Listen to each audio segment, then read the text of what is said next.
I'm a pretty busy guy, but in my spare time, I enjoy torturing myself live on camera. Which is why today I'm doing a draft-only rebuild, but restricting myself to players from the worst region. The West region in MLB the Show franchise has only about 10% of the total player pool in any given draft. And since I can only get players from the draft, this is going to be quite the challenge. But with a little bit of skill and a lot of good luck, I will not be stopped. Before the end of this video, the Western Cacti will win a World Series title. And of course, we're starting with a roster entirely full of 1 overall Joe Randoms with 0 stats. I'll give you some positive news. I was able to find 3 really good scouts with high efficiency for position player, high efficiency for pitcher, and then 95 discovery. And I'm going to need to get lucky throughout this video and discover some good players from the West region if we're really going to maximize these draft classes. So let's get started because this could take a very, very, very long time. So I have gone through this entire draft class already, and out of the 400 available players, 47 of them are from the West region. Now the good news is that there's always going to be at least a few solid options. Now there are 29 other teams, so they could get taken from me, but we've got this catcher here, Garrett Guerrero, who might be a little too good to be true, but I will definitely take a look at his profile. And I've also got this shortstop here ranked 34th, Roger Harley, who looks very, very good, and I think he's the first guy that I'm going to scout. And my plan is to scout all the starting pitchers in the region, all the relief pitchers in the region, any good closers, discover along the way, and I'm not too worried throughout this video about our first few picks. We should be able to get somebody good. The issue is, after that, things could get very, very rough. But nonetheless, let's see what we can find here and head to the first draft. Good news and bad news. Bad news is this catcher Garrett Guerrero is injured and doesn't look that good, and also our shortstop here did not move up the board at all, and he doesn't really look that great either. He's still pickable, but I would rather him move up in his draft ranking. Here is the good news. I found this guy, Eddie Stubbs, who went from 178th to 10th in the class. He is the best position player available to me. The other thing to keep in mind throughout this video is I need to have all of our best players on the team at the same time, so it's really critical for me to prioritize young players in the first handful of years of this video. And not only is Eddie Stubbs looking really good, he is 18 years old, so this is perfect. I probably do need to be a little risky though and wait a few rounds before we take him. So in the first round, I either want to get Lou Jones, this left-handed starting pitcher, or I might want to take Sherman Paul, this other starter. Both of them look pretty good and they're both 18 years old. Actually, Jones is 19, but that's okay. I do have a couple of decent discovery starter options for later on as well. So this was not the worst draft class possible. So let's get draft number 1 started, and I'm just hoping that we do not see Lou Jones come off the board. First overall pick is Henry Kuhn. Second overall pick is Carlos Ramirez. So our first pick of many is going to be left-handed starting pitcher Lou Jones. And why is he wearing a Twins uniform? This is the Cacti. So the key thing now is we just need Eddie Stubbs to keep falling so I can maximize the class and get some other guys before I get him the best player that I found in the entire class. So that is what I've got to pray for because I need to try to have my cake and eat it too. For that reason, with my second pick, I'm going to go for another starter, Sherman Saul, who also looks pretty good hits per 9, solid control. So he is going to be the second pick of the video. And there we go, that's the right uniform. Okay, Eddie Stubbs, do not fall off the board. All right, he's still here. So the next guy I'm going to pick then is Junior Cloud, who is 21 years old, but he has a great potential range, some good defense. My only real drawback with him is his discipline is really bad, and that's one of the most important stats for me. But as long as he plays good defense and center, I think this will be okay. Okay, and I'm not going to wait anymore. For the next pick, we are going to take Eddie Stubbs, the 10th ranked player in the class and future centerpiece and superstar of this team. We've got him with the 82nd overall pick. So far, so good. Look at our guy, Eddie Stubbs. And there's a decent chance that he has 99 potential, and my board is holding up here pretty well. So in this spot, I'm actually going to take a relief pitcher, a left-handed relief pitcher who looks like he's going to absolutely dominate lefties. Bartolo Flores, nice mustache there, and he does have some good stamina, and we are going to need some reliable arms in the bullpen throughout this video. Next up, I'm going to grab Ryan Newman, one of our Discovery starters, who looks decent, nothing special, but he fell all the way down to our second to last pick here, so we'll take it, our third starter so far of the draft. And for the last pick, I will take this Discovery first baseman, Craig Ferreira, who has a decent potential range, but might be like 45 overall. However, we've got plenty of time to let him develop. I'll tell you what, that was actually not too bad for our first draft class. There are going to be some really, really tough ones throughout this video, I can promise you that. So in our inaugural season, the Cacti are 0-112. We have not come even close to winning a game, but the most important thing, did we have a good draft class? This sets the table for everything else every year after this. Let's see how we did here, and okay, overall, not too bad. The centerpiece here, of course, is Eddie Stubbs, who we got in the 4th round, 98 potential, 53 overall. I've got plenty of time to develop his discipline and his contact, and in the meantime, he'll be speedy and play some good defense. Our next highest potential was center fielder Junior Cloud, who I mentioned is 21, which is not great, but again, he'll play some good defense, he's speedy, and I'll develop his hitting profile. As far as our 2 starting pitchers, Lou Jones looks okay. 86 potential is definitely doable. He has some nice control, and the hits per 9 should develop. Good stamina. I'm liking Lou Jones. Sherman Saul is also passable. 81 potential here at 18 years old, 62 overall, and he's more just well-rounded. Our 1 relief pitcher, Bartolo Flores, the lefty, is going to be okay. He's going to be great against lefties, so we've got that. Everything else is just fine. Not sure if he's going to be a long-term player for us. And then we did okay in the last round, 84 potential here for Ferreira, but he is 45 overall. So all these guys are going to take a long time to develop, but that is okay. We've got, like I said, probably 8 to 10 years before we have an actual Major League roster. Good news is I didn't take somebody 57 overall in the 2nd round like the A's did. So with our first batch of players on the team here, let's sim to the end of this season and do it all over again. As it always goes with these rebuilds, many of the Joe Randoms are going to retire. Looks like we lost almost our entire pitching staff, so I'm just going to have to sign a bunch of guys with deep potential and have potential to fill out the roster, but obviously they will not be part of the actual Western Cacti. The most important part of our off seasons for the next several years are going to be this right here, the draft simulation, and I think I've got a losing record in this all time. I tend to get screwed here, so let's see if we're going to stay with the number 1 pick, and we drop to number 3. Okay, not bad, same as last year. Draft class number 2 of the video. Let's see what we've got here. See if we've got anybody towards the top. Here is a promising center fielder, defensively maybe a little too good to be true. We'll definitely check him out. Any starters towards the top here? Not really looking like it. Our best ranked guy is 21st, and maybe he could be something. There is one position that I was especially worried about going into this, and that was catcher. And I do see a couple of good options here, starting with Ryan Dudek, who's ranked 75th in the class. So I'll definitely take a look at him. And then later round, we've got a potential gem here in Steve Connolly, who has the type of profile that could rise up the board from not being ranked. And it looks like there's 3 decent mid-round shortstop options here as well. So going into this draft, I'm actually pleasantly surprised. I'm pretty optimistic. Okay, I scouted our highest ranked guy here, John Belcher, and I don't know if he's really somebody I want to take in the first round. He's got great defense and a little bit of power. The rest of the plate skills are okay, but the reason I don't necessarily want to take him is because the potential range leads me to think he's going to have B potential, and this early in the rebuild, I don't mind taking guys that start with a lower overall but have higher potential. So for that reason, I am extra interested in these shortstops that I called out before, especially Robbie Farr, who has a power profile and is really interesting. I know he's ranked 72nd, but I think this guy might end up being the best player. And there we go. I finished Robbie Farr's profile and he jumped from 72nd to 10th. So I think this is probably going to be our guy. Let's get on with scouting the rest of the class here, and I will see you at the draft. We almost just won a game. We lost 1-0 to the Royals.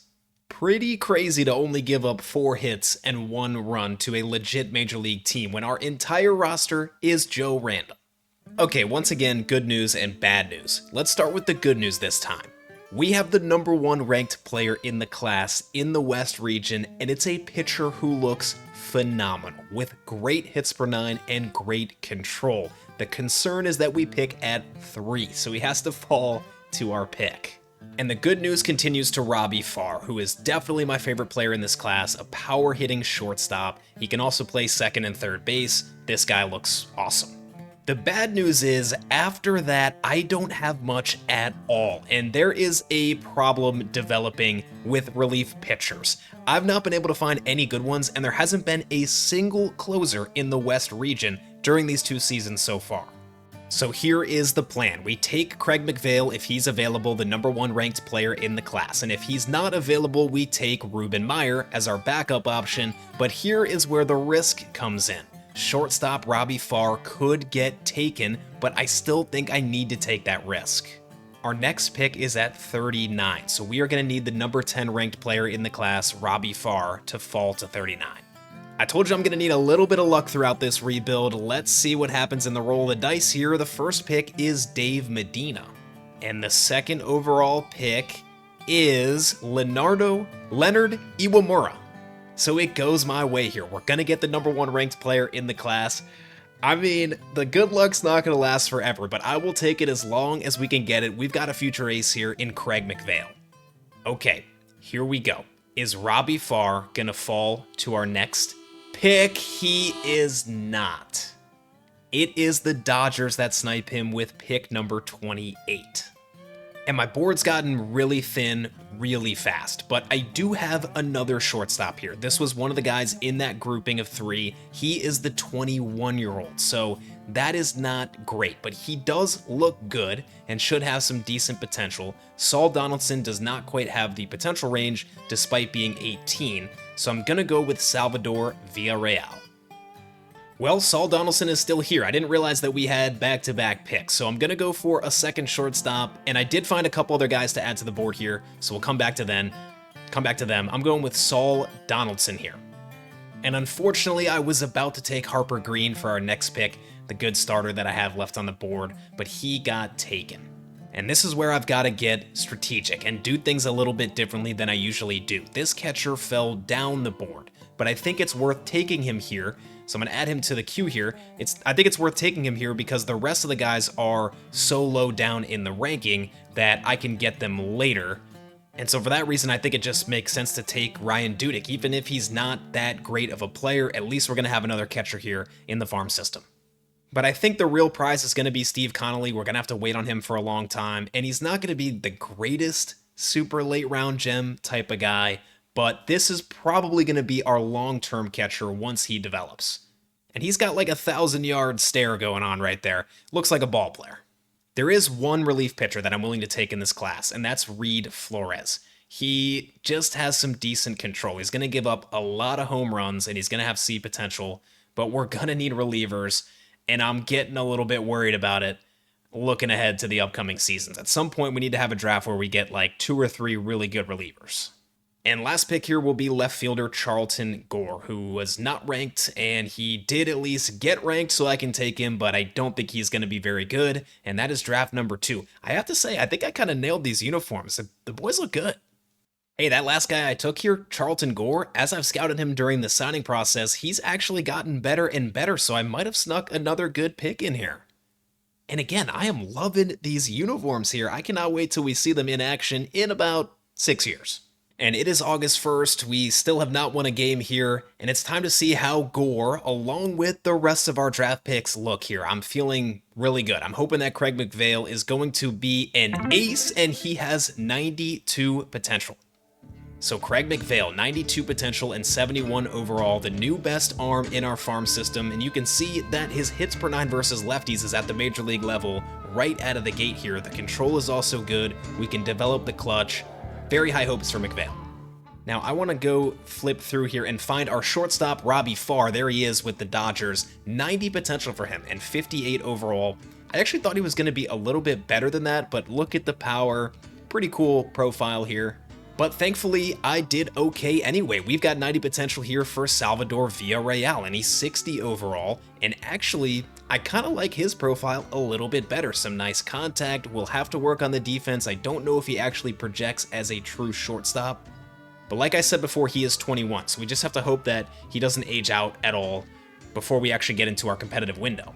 I think he'll be okay. We also have Saul Donaldson here, another infielder who has a good profile. He's just lacking some potential, being at 83, but I can't really complain. I mean, so far things have gone my way in these classes, and we've actually had a decent group of players to pick from.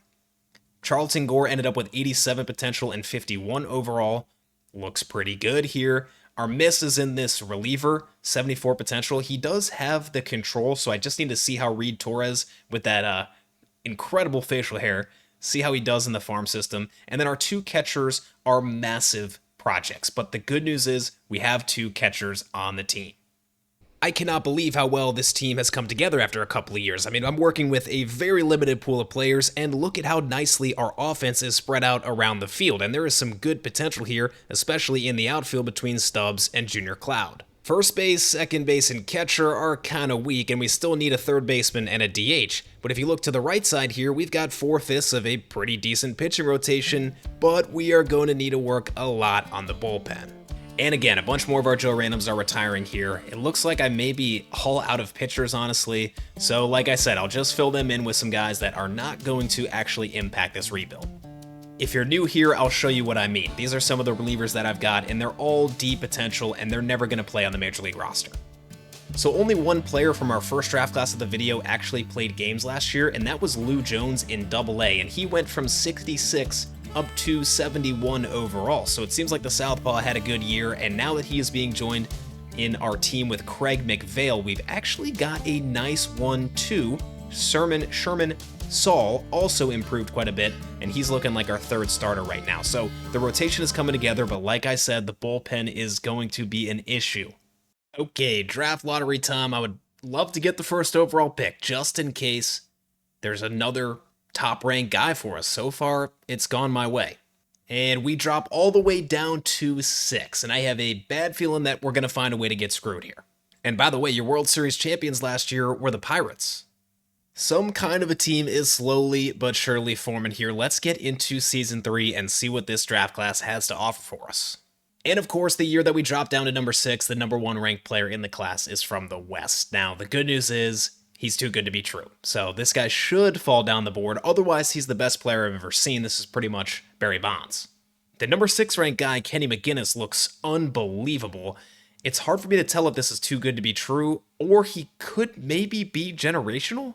He's got the right overall and potential range, but there's so many good stats here that it's hard for me to believe, but I will definitely scout him and find out. We also have third baseman Kevin Tyler here, ranked 25th, who looks promising. So top of the board as far as position players, I'm feeling okay. But the real question is, what do we have for relief pitchers? Here is a promising one, Johnny Conaway.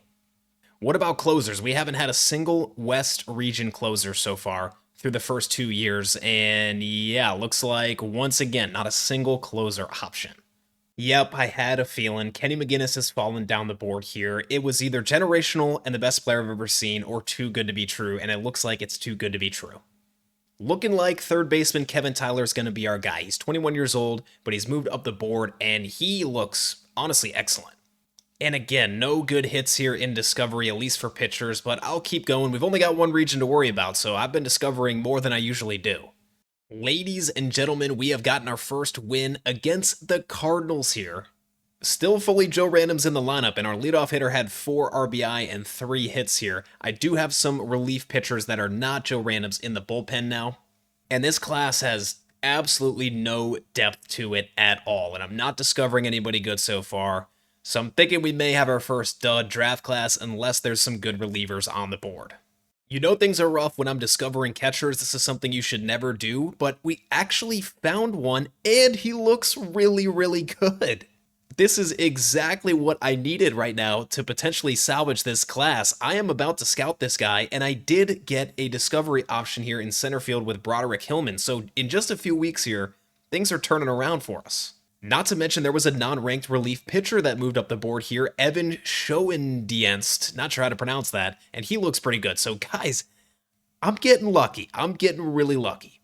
And why did I say that? James Stevens, that catcher, has fallen down the board after 1 week of scouting. Okay, I'm gonna have to get a little bit funky with this draft class, I think. I did end up scouting that number 1 ranked player in the class, the first baseman, and he doesn't look too bad. So if he falls to us, he's an option, but most likely I would either take the strikeout starting pitcher, Rich Street, or my favorite option is third baseman Kevin Tyler, who looks honestly really good. I also have a good option for the second round, starting pitcher Homer Pierce here, who went from 101st ranked to 19th, and he looks good. I feel like the profile should be honestly better for the potential range, but he's a good option. After that, things get rough. Our catcher finished at 61st. This guy ended up injured. This guy doesn't really look that good. And really the main target at that point is going to be relief pitcher Evan S. Let's go with Evan S here. I also have reliever Eddie Taffy, who I do like a lot because his control is incredibly high, so I want him as well. All right, 6th pick here, draft number 3. Let's go. All right, Brandon Small gets taken right before us. I'm really interested to look at this guy's profile, but that does leave Kevin Tyler for me, which out of this entire class is the main guy I want. I'm happy to pass up on Rich Street. We've got enough starters at least in the beginning here through the first couple of drafts, and we've got Homer Pierce for the next round. So this is pretty straightforward. I'm going with Kevin Tyler, and he is our third baseman of the future. As I simulate ahead to our next pick, we just really need Homer Pierce to stay on the board, and he is. No hesitation here, super high potential range down at the bottom, 87 to 99. We'll see how his profile rounds out if that hits per 9 versus left is going to be a little better than it looks. At least I hope so. And so I'm going with Homer Pierce. Okay, late round I've got to take these two relievers, Evan S. and Eddie Taffy, but we've got some time, so I can go with this shortstop who is going to have C potential. But he could be a decent bench bat, maybe. The hitting stats look pretty good. He can also play second. So we'll go with Brett Jefferson here, not thrilled about it. Pick number 78 is going to be Evan S. Really interested in this guy, and look at the flow there too. All right, pick 138. Here is Eddie Taffy coming off the board, lefty. I actually didn't even notice that. That's great. And I had one more viable reliever option here in Kevin Wilson. Really interesting profile here. He's going to be okay, and that is 3 relievers in this class. This is going pretty well. I've been able to get some good players so far, but that's not the only hard part of this challenge. At some point, we actually have to win a World Series with them. Okay, this time we actually have a win on the board here, 1 in 114, as it's time to view our third draft class of the video. I'm really excited to see, is Kevin Tyler going to be as good as I think? And he is, 93 potential. The 6'5" third baseman definitely looks the part here. And right out of the gate, he has 75 arm with 85 arm strength. So he is a true third baseman, no secondary positions at all. Contact versus lefties is good out of the gate. We'll work on the rest of his profile, try to add some power, add some discipline, but I'm really liking Kevin Tyler. I think he's going to be one of the centerpieces, one of the guys on the billboards for our team. And here is Homer Pierce with 94 potential, and yeah, not good on the hits per 9. Super interesting profile, honestly, and we'll see what he can do. He's 56 overall with 94 potential. I'm not super optimistic right out of the gate, but let's give him some time. I mentioned during the draft that Brett Jefferson is probably not going to be much more than a bench bat, and I think he could be a good one at that. He actually could be a DH for us with those hitting stats. I want to add some power, and maybe that's how I'll develop him, as a DH. Thankfully, Evan S. does look good. 87 potential, but also is lacking hits per 9 versus righties. So he's another guy that needs to develop. The control is there, the strikeout ability is there. He's going to be able to limit the home runs, and right now, this is the best relief pitcher that I have. We got Eddie Taffy and Kevin Wilson, who are both 77 and 78 potential. Taffy's got that control, so I'm optimistic about him, and he's a lefty. He'll definitely be in our bullpen here down the road. And Kevin Wilson looks okay. I mean, he's well-rounded, just has absolutely no clutch. Do not put this guy in a save situation. I feel okay. At least we have relief pitchers now. We're still going to need some more, and we're going to need some more good ones. Otherwise, I don't know what we're going to do after our starters are pulled out of the game. Meanwhile, in Double-A, both Lou Jones and Craig McVale, our best 2 starters right now, are putting up ERAs in the 2s, a 2.59 for Lou Jones and a 2.76 for McHale. So we have a nice little 1-2 punch going here as far as the rotation down the road. 3 years in here, let's stop and take a look at what is going on around the league. Let's see who's winning some awards here. Back-to-back MVPs for Bobby Witt Jr. and 2026, Brooks Baldwin won the MVP. For the White Sox? We're going to need to do some further investigation here. Brooks Baldwin is 76 overall. Now, he does have some power, and what did he do during this season? Okay, I get it now. He had 54 home runs and 212 RBI. I think I know what happened. I think he might have been farming our Joe Randoms. As far as the Cy Young this year, it goes to Noah Cameron. How about that? Chris Sale is on my Rays. He came in second place. Scooble got one up there in 2027. And I'm hoping that not too far from now, we start to get some guys here for Rookie of the Year, because I'll take those extra draft picks, even if they're not going to help me as much in this kind of rebuild, because the draft classes start to get really thin towards the end, but we'll take it. I mean, that incentive pick is up there in the 30s and 40s, so there it is. The Nationals take the bait. We've got our first Joe Random signed, 9 years, $343 million. This is my first draft-only rebuild of the year, and I'm kind of surprised, but also not surprised that they haven't fixed this. For the CPU, free agency seems to be highly driven by potential, and these guys do have 99 potential, but he is 11 overall and just got paid $38 million per year. By the way, our first prospect is making his way into AAA. Lou Jones is on the fast track here and will probably be in the majors next season, and he should be our first player there as well. Craig McVale is right there behind him.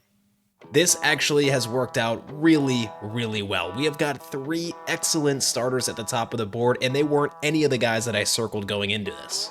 Tyler Lance is the #1 player and is most likely going to be my first overall pick. Just looks great, a lefty, 18 years old, and he should have high potential, maybe even 99. And then right behind him is Johnny Bryant, who also looks good but does not have the control. So maybe I would take him with a 77th pick if he falls, but I'm not quite as high as him, even though the potential range is really good. We also have this guy Darren Burnett, who was not even Discovery, he just started not ranked, and he's another guy with good control, but not great hits per 9, so again, somebody that I could come back for later in the class. As far as position players mid-round, we have this near MLB-ready center fielder with some good defense and speed that I wouldn't mind taking, but really the best guy available is this third baseman, although he does not have secondary position, so not great. But what is great is my mid-round options. We've got this late-round gem right fielder Mark Weiss coming in. He was Discovery. I've got second baseman Ricky Rush in there. Another Discovery right fielder here, Jorge Estrada, and then Dustin Parks was the reliever that ended up being the best, so we absolutely have to take this guy. And the other decent reliever option here is David Yabu, who has the good control and good Ks per 9, absolutely no clutch, but I still think he could be passable in the majors. I'm so pleasantly surprised with the draft classes I've had so far. I've tried this rebuild before back in MLB 25 and I didn't record it, and I didn't have anything like this. So even though we're only working with 10 to 15% of the player pool, so far I've been able to make it work. And with our first overall pick of the 4th season, it is going to be starting pitcher Tyler Lance. I cannot wait to see what this guy becomes in the majors. Tyler Lance, welcome to the Cacti, not the Twins. It is a bummer that Johnny Bryant's control is not good, but I think I've got to take him here just because of the potential range. I mean, maybe he can surpass his ceiling on the control side. I don't know, but we'll consider it an experiment. Can Johnny Bryant become an ace despite having low control? And we pick back-to-back once again, so I think it's worth it for me to take the third baseman, Edward Marmion, even though he doesn't have secondary positions. I just think he's going to be really good, so we'll go with him, and he can be some bench depth or there in case our other third baseman gets injured. Now, I am not even going to take the risk on missing out on Dustin Parks. We've got to get relievers and closers. You know I've been saying this, and I think he's going to be pretty good, so I'm going to take him with the 77th overall pick. I'm going to leave Darren Barnett on the board. We got our starter, and I don't think the hits per 9 is going to be passable, even with the good control, so I'm not going to take him, and I'm going to go for some position players here, starting with right fielder Mark Weiss, who should just be a classic late-round gem for us. I'm a little worried about Amos McFadden. He didn't move up the board quite as much, but I really want to get another infielder, and if he is a good late-round gem, this will be a very solid pick for us, so I'll go with Amos McFadden here, and then we'll finish things off with David Yabu, another relief pitcher, with some solid control, no clutch, and then he's got some good Ks per 9. I think he'll be decent. We've got some kind of a bullpen coming together, but I don't know if it's going to be good enough to actually compete in the playoffs. Okay, I had the first overall pick, I executed the plan and took who I think is the best starting pitcher in the class, Tyler Lance. Is he as good as we think he is? And he is, 92 potential. Lance looks good. He doesn't have a lot of velocity, but the pitch mix is going to be effective against both sides of the plate. He's got the curveball to sling against lefties, and he's got the changeup to neutralize righties. Now, this is the interesting one. Johnny Bryant does have 90 potential. I wasn't doubting his potential, but I was really doubting his control, and you can see it's out of the gate at 26. I am so interested to see if this guy can become a viable major league pitcher.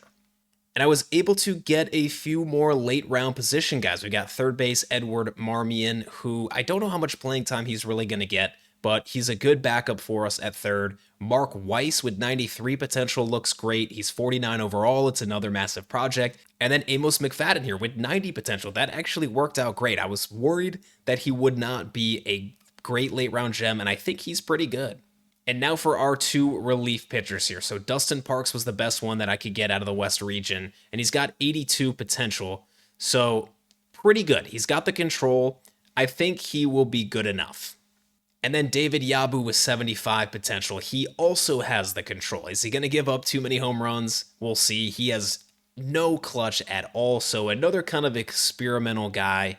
I'm still so desperate for a good closing pitcher. And I'm looking through the class and all the other teams, and I'm really not seeing any closers. And it's kind of been that way for all the draft classes. There have not only have there not been closers in the West region, there haven't really been any highly ranked closers at all. But if one shows up for us at some point in the West region, we have got to take advantage of that, and I don't mind taking him with my first round pick. Highlighting a few of our current prospects here, Lou Jones is pitching okay in AAA. He's got about a 4 ERA right now, but he is devastating hitters with that power fastball. He's got a nice approach. Really, I think the defense behind him being all Joe Randoms is certainly not helping that ERA. He should still be on track to be in the show next season as our first player up in the bigs. Our current best starting pitcher prospect before we just drafted Lance last year is Craig McVale, and in Double-A again this year he's got a 3.25 ERA. Now he is continuing to improve quite well. Haven't seen that much development in terms of his approach against righties, so kind of circling that for the future. Good news is we do have a reliever pitching well in Double-A, Eddie Taffy, who's only 18 years old, and the lefty with that elite control is limiting the home runs despite the bad home runs per 9, and he's got a 1.4 ERA right now. He has earned himself a call up to Triple-A, and we'll see what he can do at that level. As far as some of the guys on the offensive side, there's a few in Double-A. Kevin Tyler, our third baseman from last year with 8 potential, is injured and out for the year. He does continue to develop, so I don't have any stats on him.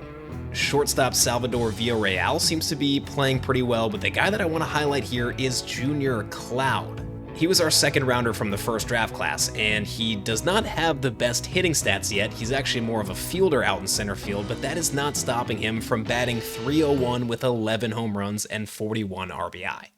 Despite our heavy restriction to the West region, we are the 5th ranked draft class in the league, so I'm pretty happy about that. Our number 1 guy is still Eddie Stubbs, who obviously projects to be a stud. He is still in Single-A, developing, and looking to get into Double-A next year. It's really the discipline that was holding him back.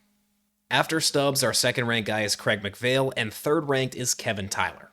We are going to get our first guy into the show this year. The march into the show is going to begin with Lou Jones, who's up to 78 overall. The lefty here has some nice control, and I think he has 86 potential, so at 78 overall already, even though there's not really going to be anybody else up there with him, we're going to put him on the 40-man and get him into the MLB, and this is our first guy getting out there.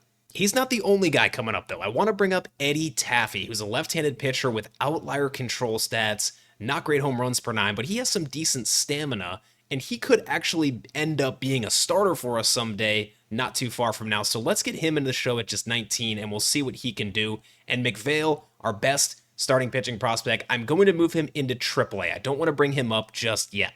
And right now, the pitching staff is definitely well ahead of the hitters. The only guy that's going to go up to AAA on the hitting side is going to be Brett Jefferson, who I've mentioned is looking like our DH here in the near future. Tyler and Villarreal, as well as Junior Cloud, still need another year in Double-A, even though Junior Cloud is 24.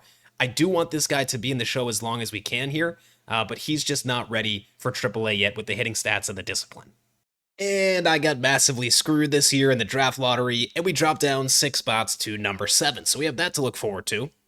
So opening day 2030, and Lou Jones is taking them out against the Marlins. Let's see what he can do here. The team gave up 13 runs. Obviously, the entire defense behind him is Joe Random, so you can't expect a whole lot, but he did not get out of the second inning and gave up 4 runs and 3 walks.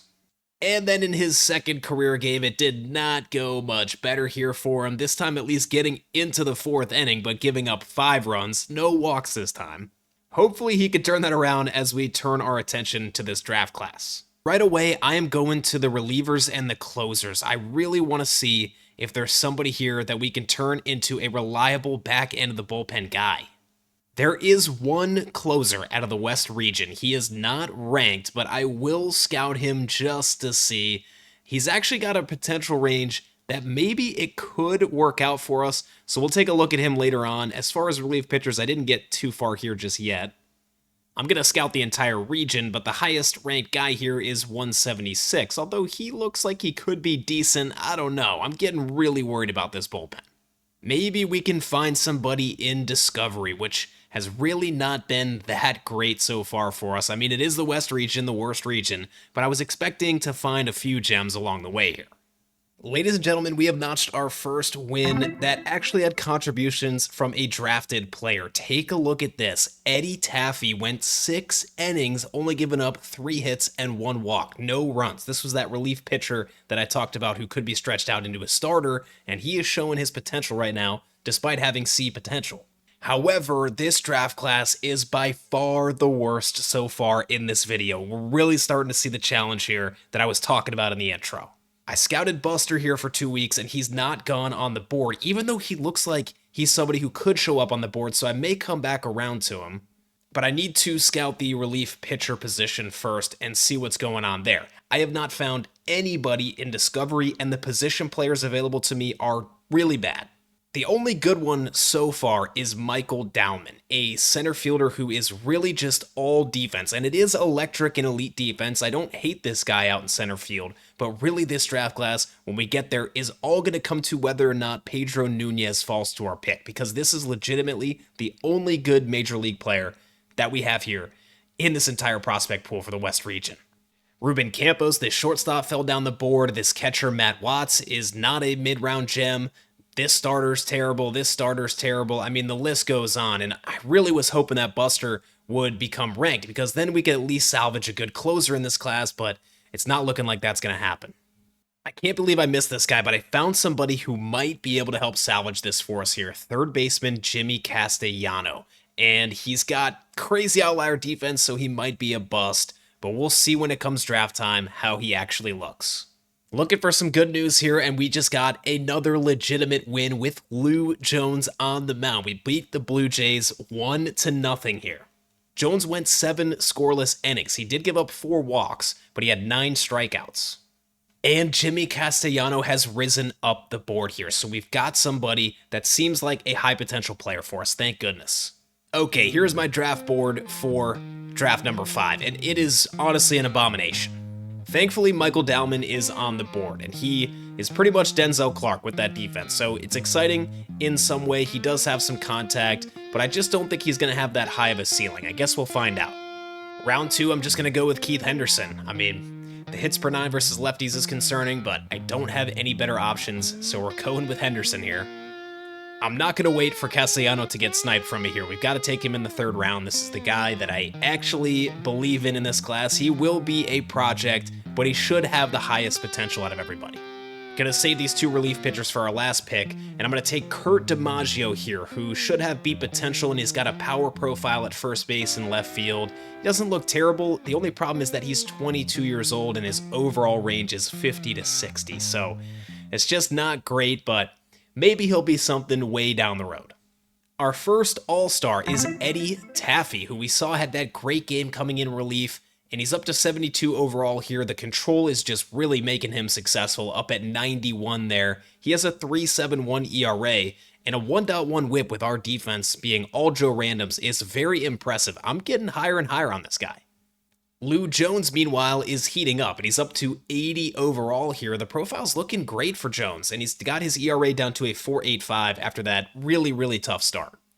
But there is a guy in AAA making some serious waves right now, and it's Craig McVale, who has a 2.09 ERA.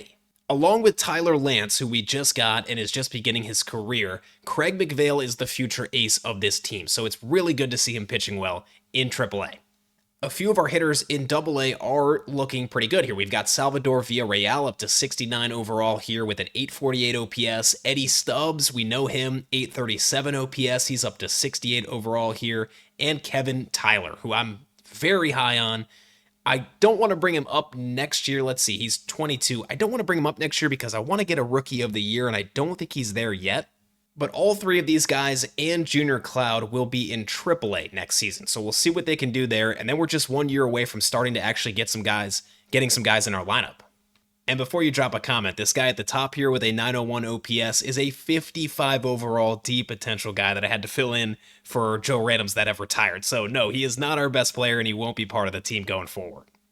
Okay, let's go ahead and rip the Band-Aid off here and just see what we've got in these draft picks. And hopefully there's somebody in here that's going to impact us down the road. And I guess it's not as bad as I thought it was going to be. We do have one A potential guy, and it is Jimmy Castellano. Again, massive project, but the defense is electric, and the contact is actually pretty good. This is why I wasn't super thrilled about Michael Dowman in the first round. 81 potential is just not that great, but what is great is his defense in center field. We can actually make use of this guy. He's going to be pretty good because his contact also projects to be about major league average. So he's going to be a solid center fielder someday. What do I need to do to get the CPU to give me somebody like this next year? A closer who is 86 overall with 94 potential. I am so desperate for somebody like this. I know I've said it 100 times, but we're getting pretty close to actually playing games, and we need a bullpen. Checking in on the MVPs here again, Vladdy Jr. won it in the AL this year. In the NL, it is Shohei Ohtani. He's got back-to-back here. Bo Bichette is now on the Dodgers. A lot of these guys are going to age out before we start to get into our competitive window, so the landscape of the league is going to be very interesting at that point. Let's just cross our fingers and see what happens this year. Can we stay at number 1 or at least towards the top? Okay, we got the number 1 pick. There we go. Okay, we are into 2031 here, and it's a little bit exciting because I decided to bring up quite a few guys into the show. We have now got several starting pitchers, including Craig McVale, who dominated AA last year, and I want to see what he can do in the majors. Maybe he can even get us a Rookie of the Year. Sherman Saul with B potential is also coming up here. He is just very well-rounded, so he should perform okay. Eddie Taffy obviously coming back along with Lou Jones. Those guys were up last year. And Kevin Tyler, who is right now our best position player at third base. He could get us Rookie of the Year, but we'll see. We'll see. Either way, it was time to get him going in the show at 23 with A potential. He's going to be one of our best players for the foreseeable future, the rest of the rebuild, really. The list does not stop there, though. Brett Jefferson is coming up. He is going to be our DH long term. We know this guy. Great hitting stats. I would actually say he has a better chance at getting us a Rookie of the Year than Kevin Tyler does. And then I've got another Kevin coming up, Wilson, who is a 25-year-old relief pitcher who actually looks pretty good. No clutch here, but I kind of forgot about this guy, and we drafted him in 2028. So we'll see what he can do. 21 stamina. He's not going to get a ton of innings. And then maybe the most surprising guy is Junior Cloud is coming up.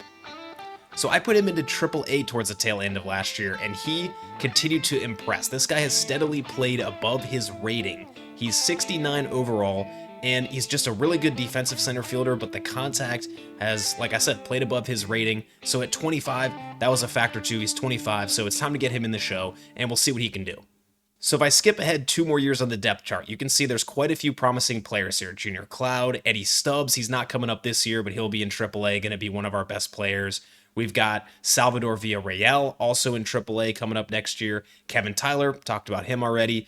Position players, we look pretty good. Pitchers, we look pretty good too, between McVale, Jones, Saul, Newman, Lance will probably be up by then, we'll see. And this also snuck up on me. First base is lagging behind quite a bit as well from the other positions. Right now, our guy is Craig Ferreira, who I think could be passable in the majors in another year or two. He's still young with beat potential, so I'm not too worried about him. But yeah, it's just, I sound like a broken record. You know what we need at this point, and I have to have a draft with some bullpen arms. We have to. If we don't get relievers, I can bring starters up into the show to fill those spots, but there's a problem with that. We're still not going to be good for a while, and as these guys get into arbitration and closer to free agency, they're going to be expensive, and I don't know if I'm going to be able to afford them. So I'll have to use my financial analyst brain here and do a very common strategy for draft-only rebuilds and give long-term pre-arb extensions for a lot of guys. So I started with Lou Jones already this year, and you're going to see this, the balance sheet here and all of our payroll I'll show you in a few years, and it's just going to be filled with long-term deals like this, locking guys up for 8 to 10 years. Okay, we're not going to enter any games just yet, but let's see how the guys do here. Opening day is Lou Jones, and we lose that game. Second game of the year is Craig McVale. Very interested in this one, and we end up winning that game. There we go. Craig McVale, the chosen one for us right now. 6 2/3 innings. He did give up 3, but our bullpen actually held it down. Kevin Tyler had a hit in the leadoff spot. Brett Jefferson had a hit in an RBI, and Junior Cloud had a walk. So all 3 of our guys contributed. Even though there's still some obvious holes on this team, I'm getting more and more excited to get to the point of the rebuild where we're actually competing. Okay, it's that time. Is there going to be any bullpen arms in this draft class? Let's see the big reveal. Relief pitchers, international. All right, there's a West guy. How about the closers? Please give me a closer. Oh, this was the #1 ranked guy. He's West and he's awful. And scrolling through here, I don't see anybody else from the West region other than Charles Talbot. I might have to get in the bullpen.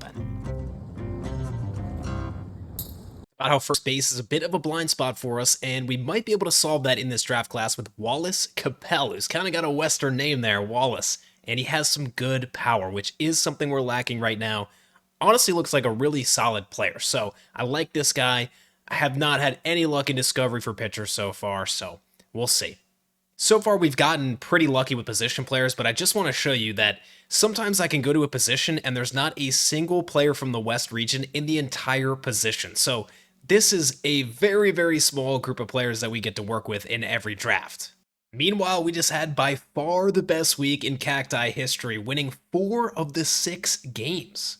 And so far, kind of as expected, our standouts have been Craig McVale. He does have a 4 ERA, but again, he's got Joe Randoms all in the field there, besides Kevin Tyler at third base, and he has been our standout on the offensive side with a 730 OPS. It's not much, but we're getting there.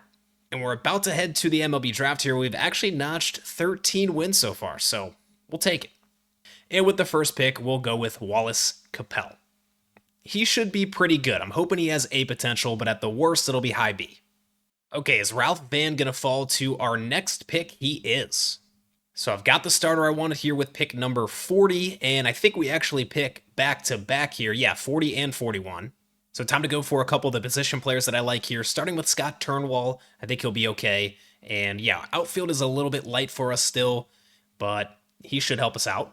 I should be able to wait another round for Art Palma here, this catcher gem. So I'm going to take Malenka now, just in case this pitcher who was not ranked gets sniped from me, because I think he's decent. So let's get him on the board. That's 2 pitchers in this class.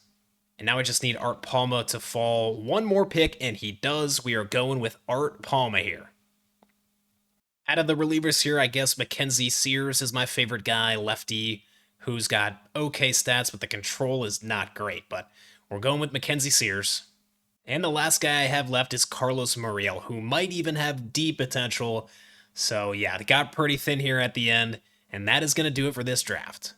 And our all-star this year is actually going to be Brett Jefferson, one of the more underrated guys that we have. This is a reminder, this is our long-term DH here. Once I start doing the position and the lineup on manual instead of auto, that's where he's going to be. He just hits the cover off the ball, even with C potential. Let me take a look at the awards here. Let's see if our guy is going to be in the lead for Rookie of the Year. He is in second behind Kevin Alvarez. He's trailing by 6 home runs, and he does not have a lot of power, Jefferson, so I don't know if he's going to catch up, but good season for him anyway. Check out this guy that the Angels got in the first round of 2027. He has maxed out power already. Just 22 years old, 5'7", maxed out power. Not great contact at all, but this guy's pretty cool.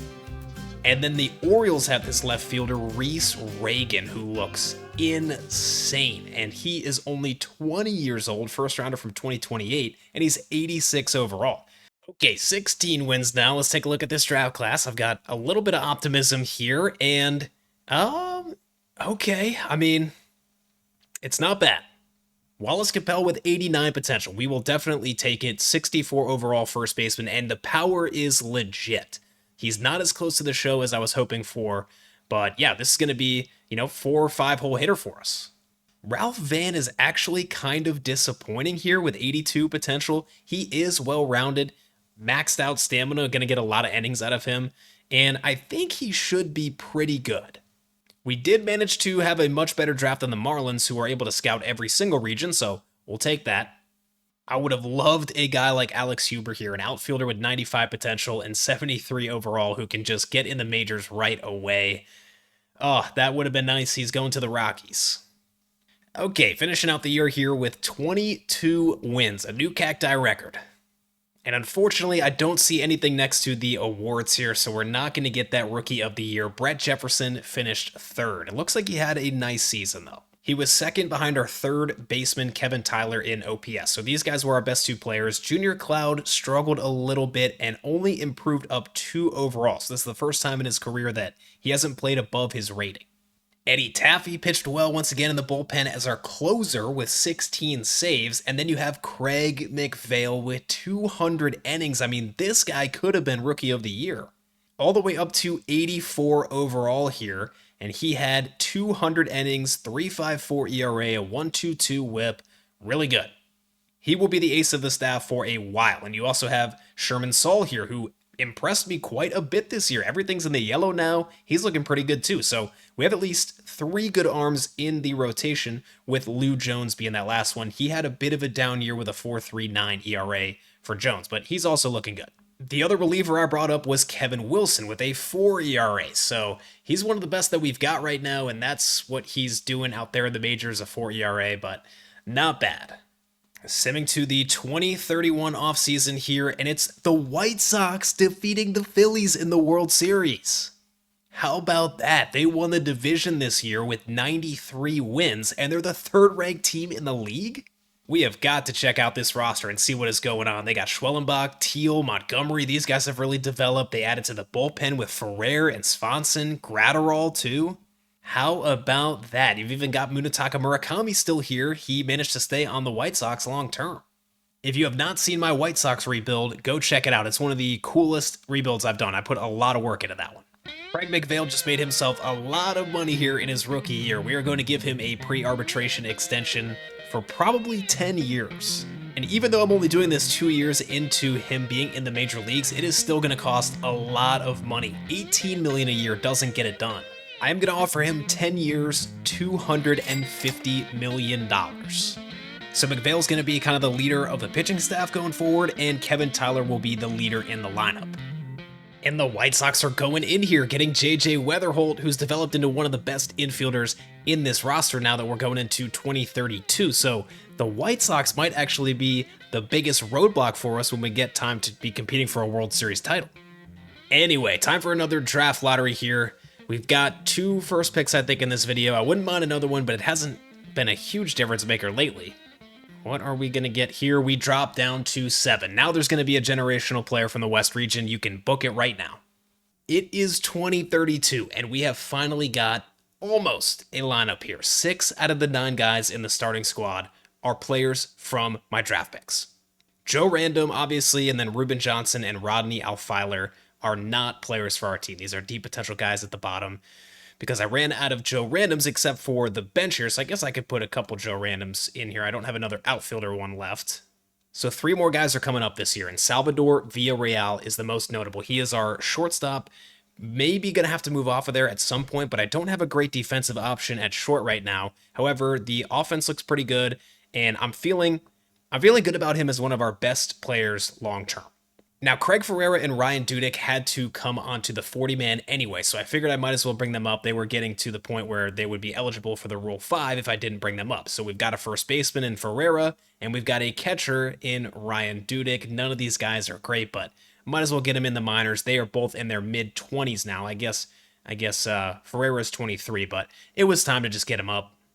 There is one player, one guy whose service time I am manipulating, and it's Eddie Stubbs, because he is going to have the best chance at getting us a Rookie of the Year. I want to bring him up when we have a full team, so for now he's going to be in AAA, even though he is one of our better players, but I think this is a good move. Now we do have a full starting rotation, and I think it's actually pretty good between McVale, Jones, Saul, Taffy, who has been a reliever, but now that I'm actually managing the lineup and rotation manually, he is going to be a starter for me with 58 stamina and that great control.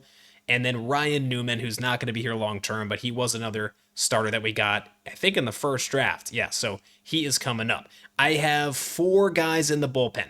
Joe Random, Vasquez, and Silva are not players that I drafted. So Reed Torres is, Bartolo Flores is, and then my closer is going to be Kevin Wilson, who was up last year. No clutch, so we'll see how he does. And then Evan Schoendienst, Evan S., remember him, I figured out how to pronounce that name, and I think he is going to be okay. He could actually be a starter long-term as well, but the hits per 9 versus righties is not great. However, he's one of our higher potential relievers, so we will start him out in the bullpen and see what he can do. I'm not going to show you opening day just yet. I want to wait until we have a full lineup and a full bullpen, which will hopefully be next year, and we'll see what we can do at that point. But for this year, it's just going to be another normal year simming through, and we'll see how these guys perform and who the standouts are while we pray to God that we can find some bullpen arms in this next draft class.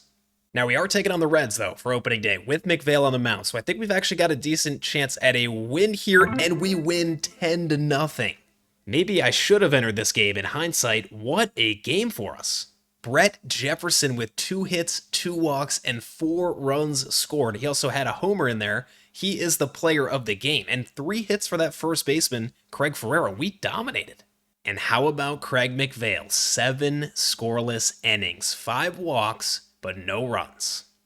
Okay, the odds would say that at this point, there has got to be either a reliever or closer for us at this point. So let's see. Relief pitcher West.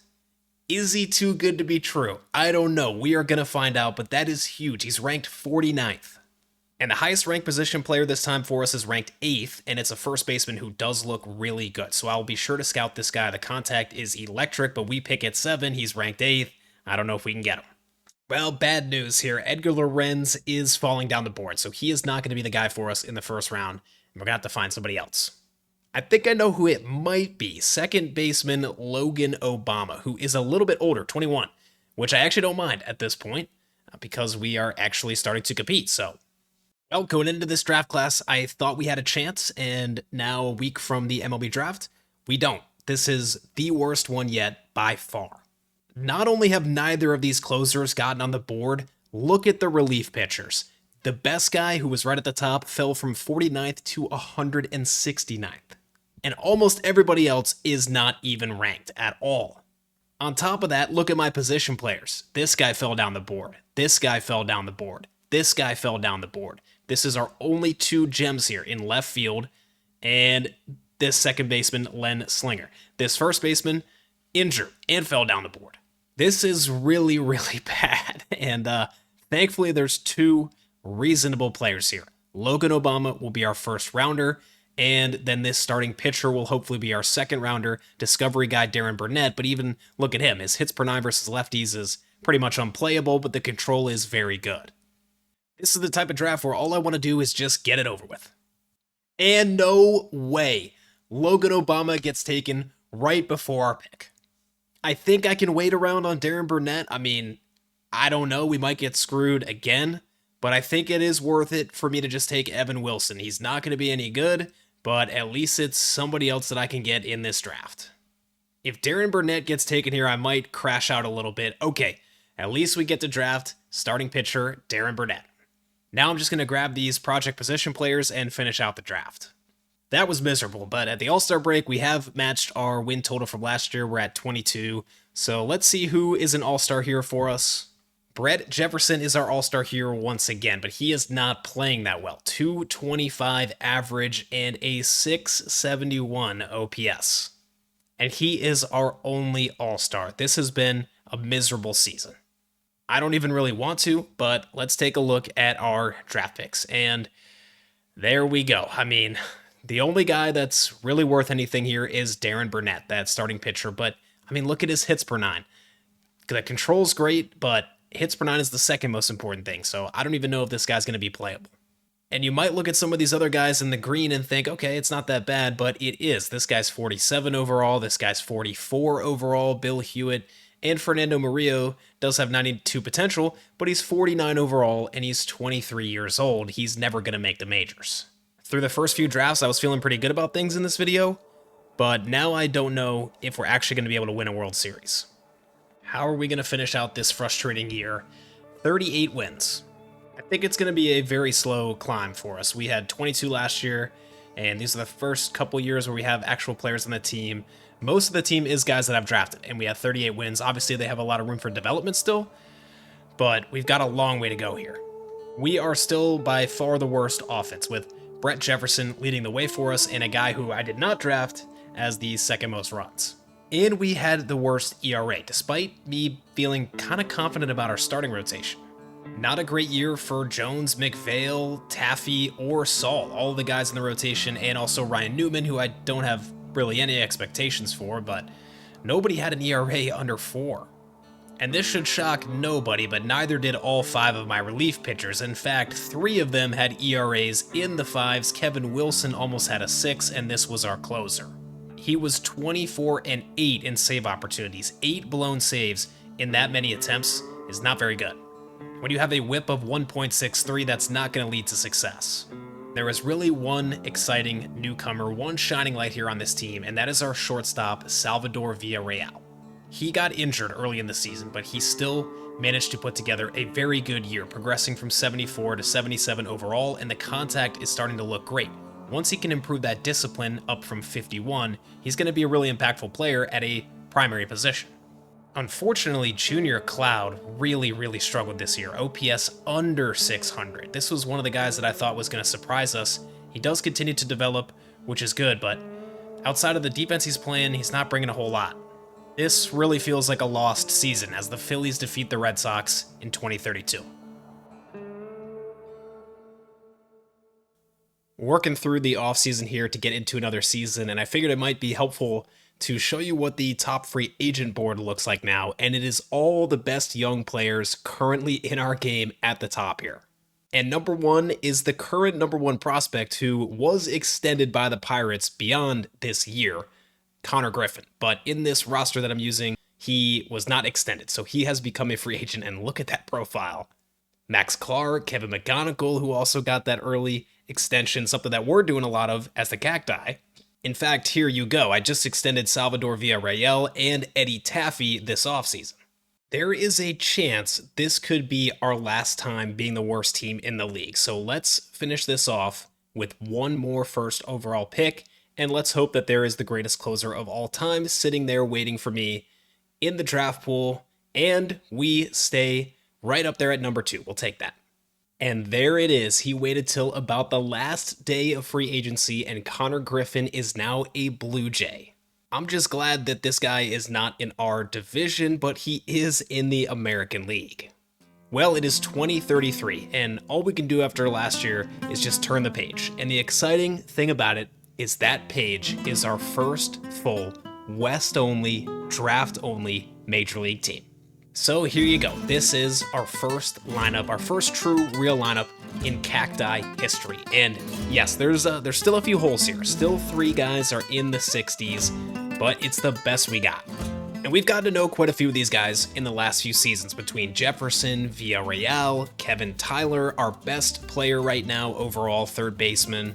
Junior Cloud's been up for a while, Craig Ferreira's been at first for a couple of seasons, but we have some new guys. The best one is Eddie Stubbs.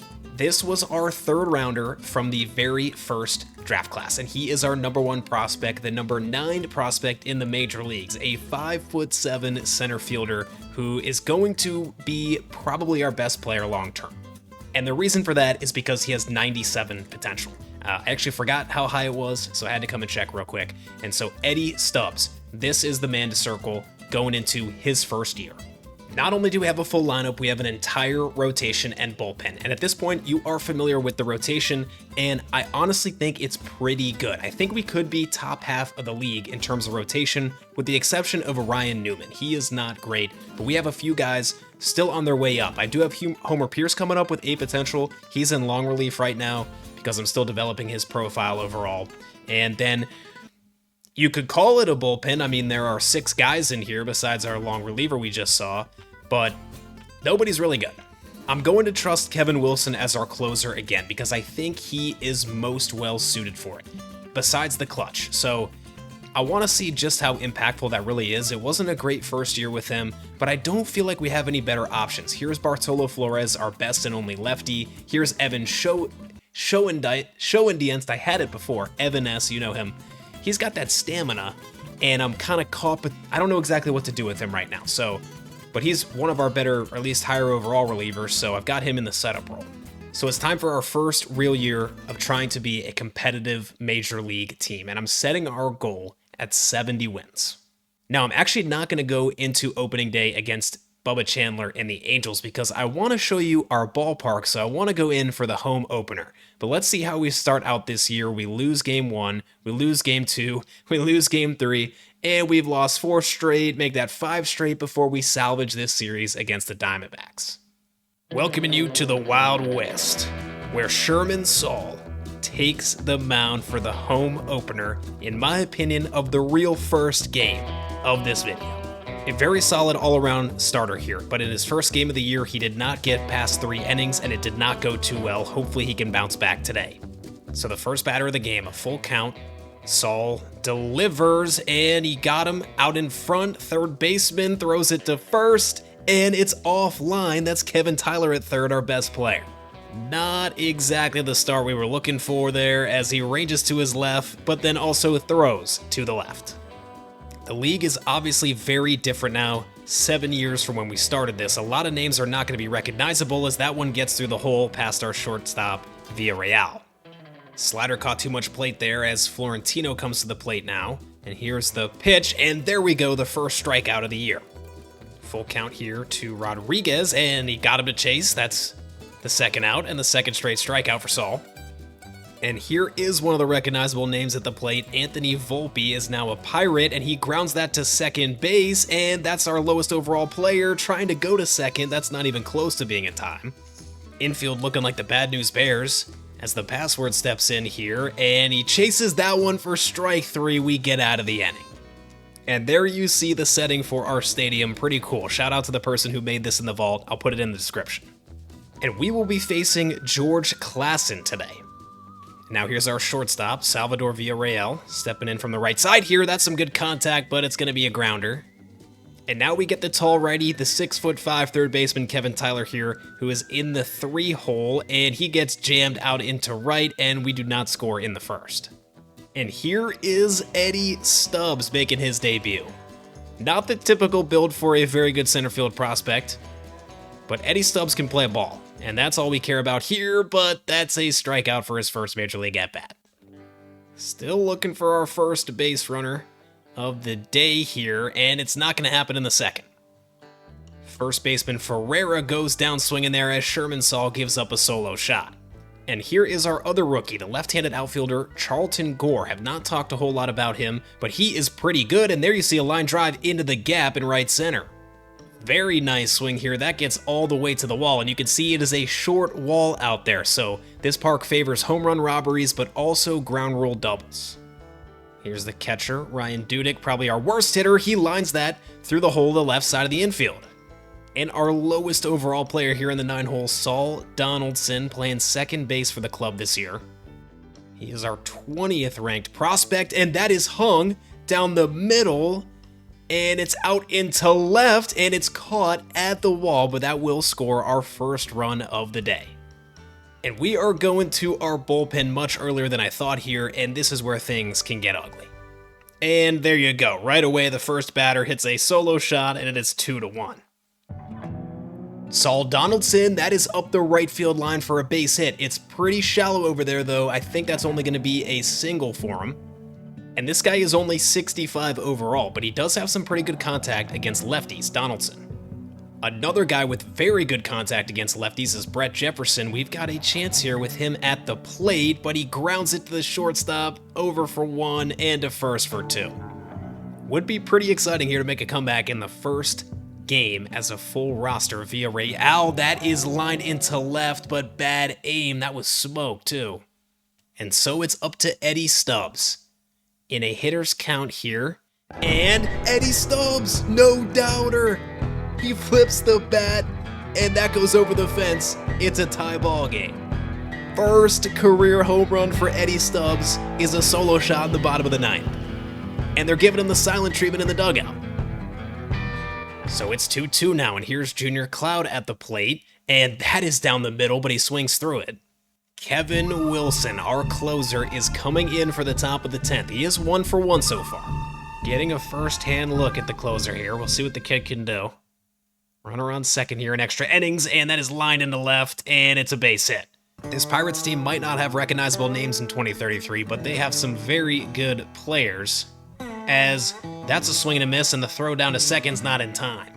Wilson in a big spot here with 2 runners in scoring position, and only 1 out, and that is murdered, and it is a fair ball off the foul pole, 3-run shot. Coach goes to the bullpen, but there's nobody there that can save us. Not able to deliver for the home crowd here as Pittsburgh wins this one 7-2. Now looking at the top of the board, our first guy from the West here is Jim Pope, who has some crazy outliers and is probably not going to be very good. We also have Edmund Clay here, who might be very good. I am going to go ahead and scout the second baseman first here, and we'll see how he is. After 1 week of scouting, Clay is looking really good, and he stayed in the same spot as before, and his stats look extremely well-rounded. I think there's a chance that he could be generational. Let's sim forward another week here, as we are only able to get 2 wins in that week. And going back to scouting here, he is not going to be generational, but he does look pretty good. And maybe I'll end up scouting him for another week towards the end of the scouting period, just to see if he jumps up any further. And unfortunately, I did not discover any good relievers or closers. I don't know what we're going to do. I have some relievers with some potential. Maybe a Dustin Parks could end up being something for us. He does look pretty good with beat potential. And then I go past all the guys that I signed just to fill out the roster here. And we've got some young guys. John Avery with beat potential, Jose Aquino with beat potential, but they're really young. And we are just now getting into the point where we're an actual team, so I need them to develop quickly. So we finish out the first month of the year here at 13-21. We are in last place, but 13 wins already, pretty good. And I found somebody that might actually be the best choice for the first round, which is shortstop Neil Dukes. When you move from 30th up to 5th like that, and you have that potential range of 80 to 95, this guy could have 99 potential. And he can play anywhere in the infield except for first. He has some great speed, incredibly well-rounded. This is my new favorite guy. We've got somebody else here towards the top in Luke Reeves in center field that I also want to take a look at because he could move up the board in a similar way to Neil Dukes. But of course, we'll only be able to get one of them because we have the second round pick and then we pick at 38 and 39. And there you go. 2 weeks of scouting. Luke Reeves goes from 29th up to 4th and has that same potential range. It's going to be a very, very tough call between Luke Reeves and Neil Dukes. And we are 39 and 52, so 13 games under 500. Not bad, honestly. In terms of our offense, we are up here at 27th now, from last to 27th, and a lot of these guys have so much upside, so much more time to develop that I'm not really worried about the offense. And we are making some really good strides in terms of ERA as well. I've got to keep scrolling pretty far up here, and we're actually 10th in the league with Craig McVale leading the way here. I don't know why it showed Craig McVale as number 1. Our best starter this year has actually been Sherman Saul, who we saw on the home opener here. I think he is at his max potential, and this is his final build here. Just literally the most well-rounded guy you've ever seen. And this year, that is working out for him. Last year, not so much. Now, our best relief pitcher has actually been Reed Torres here with that crazy mustache. Remember him from way, way back. he's been the best reliever, so we'll keep our eyes on that. Also, Bartolo Flores has been good, and I actually think there's a world where this guy could become our closer, but the control is just not great. He's especially good against lefties. The other guy is our current closer, Kevin Wilson.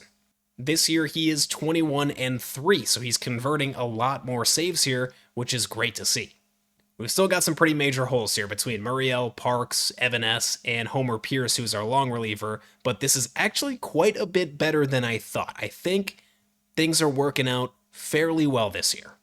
We're on a really nice run here. We've actually won 5 in a row heading into the draft, make that 6 in a row. And here are our guys. Luke Reeves ends up as the number 1 player and Neil Dukes as the number 2 player, but they have the exact same builds, the exact same max overall and max potential range. So I will put them both on the board, of course, in case one of them gets sniped, because we do have the second pick after all. And this draft could get really good if Dennis Kahn could fall to either pick 38 or 39. This is one of the best pitchers in the class, and obviously he's in the West region, and he looks really, really good. So keep your eyes on Dennis Kahn. Let's see if anybody gets taken. First here, it's Herb Grady. So that is leaving it up to me here, center field or shortstop. These guys' profiles are so similar. The center fielder Reeves with some great contact, not a lot of power, but incredibly good defense out there in center. And then we have Neil Dukes, same thing, really good contact, really good defense at shortstop, tons of speed. It's a really tough call, but when I think about the current team, I feel like infield is where we can improve the most. I think I've got enough good outfielders right now that I'm going to pass up on the number 1 ranked player, Luke Reeves, and I'm going with Neil Dukes. We'll see if that comes back to bite me, but I feel confident about either one of those guys, and I'm hoping that Dukes has 99 potential.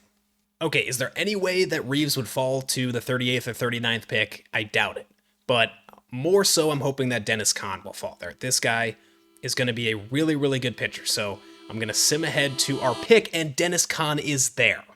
No hesitation for me at all here. Dennis Kahn is absolutely the best choice for us, and that is who I'm going with here. And this guy is going to be really, really, really good. All right, time to take the one and only reliever that I could find here, Herbert Cody. I think he's going to be okay. I really do. Now I'm going to go first baseman Edgar Lorenz here. I don't think he's good at all, but the board is getting thin at this point.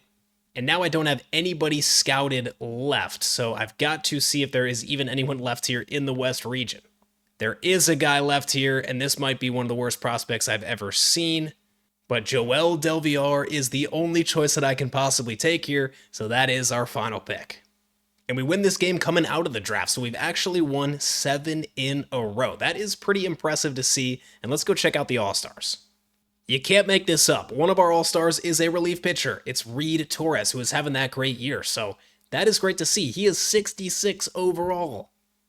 And at third base, we have Kevin Tyler becoming an All-Star. He has not improved a whole lot this year, just 1 overall. But again, this is one of our best players, so having him on the All-Star game is huge. 764 OPS, I mean, not bad. 357 on base, that is good. One of our weaknesses as a team is actually discipline, which is usually something I focus on in the players that I draft, but obviously I don't have that many choices, so I've kind of just got to go with what I've got, and Tyler has some of the best discipline on the team. So those are our 2 All-Stars as we're sitting here at 46-52, 6 games out of 500, and only 8.5 games back.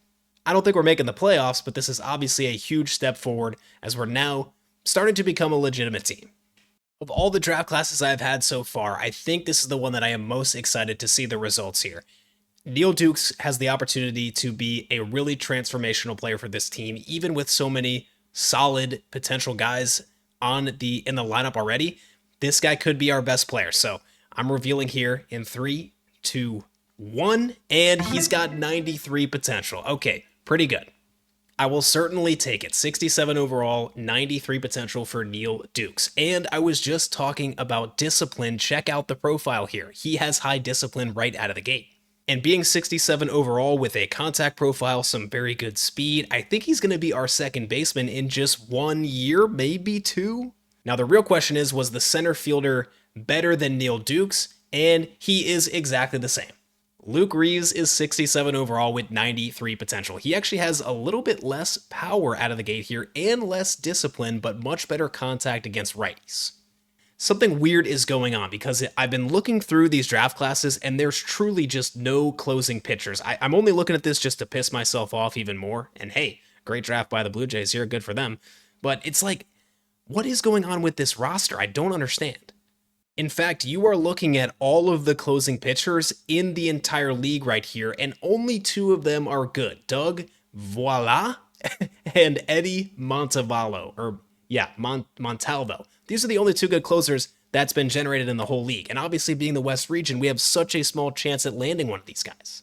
I don't know what it is that is causing that, but anyway, I'll try not to complain as much for the rest of the video here. Dennis Kahn is looking really good. 89 potential for him, 63 overall. Exactly the type of guy that I like here with good control right out of the gate. Cootie was the only viable relief pitcher, and he's got 75 potential, and he looks okay. He's going to be really good against righties, so hopefully he can find a lane there somewhere in the bullpen if we need him down the line.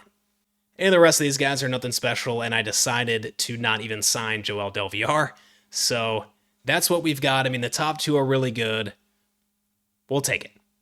Charlton Gore's got a 14-game hitting streak going right now, and we are facing the White Sox all tied up here in the top of the 9th, and a run around first base, it's Junior Cloud.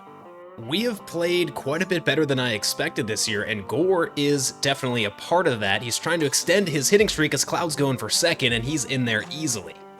So the go-ahead run in scoring position for a red-hot Gore here, and he lines that one into left. That's going to get down for a hit. Throw is coming to the plate. It's offline, and we take the lead. And that is just a beautiful approach there, doing exactly what you need to do, getting that out into left on a line, and scoring that run. Gore is up to 72 overall. His picture's not loading in here, but you can see the discipline has improved into the yellow. All the contact stats are in the yellow. I think he's going to be in a corner outfield spot for quite a while. We've got good players coming up too, but he's impressing this year. And Donaldson doubles to extend the lead here to 4-2. The White Sox are going to their bullpen, and they do get out of it. But a 2-run lead is not making me super comfortable as Evan S. is coming into the game, and that pitch looked close, but I think we're out of challenges. Not as worried with a lefty coming up, that's for sure, but that's hung down the middle and roasted out into center. It looks like Stubbs has taken over center field here. The CPU loves to mess with the lineups that I set up here. I don't know what the deal is. I have not figured that out yet.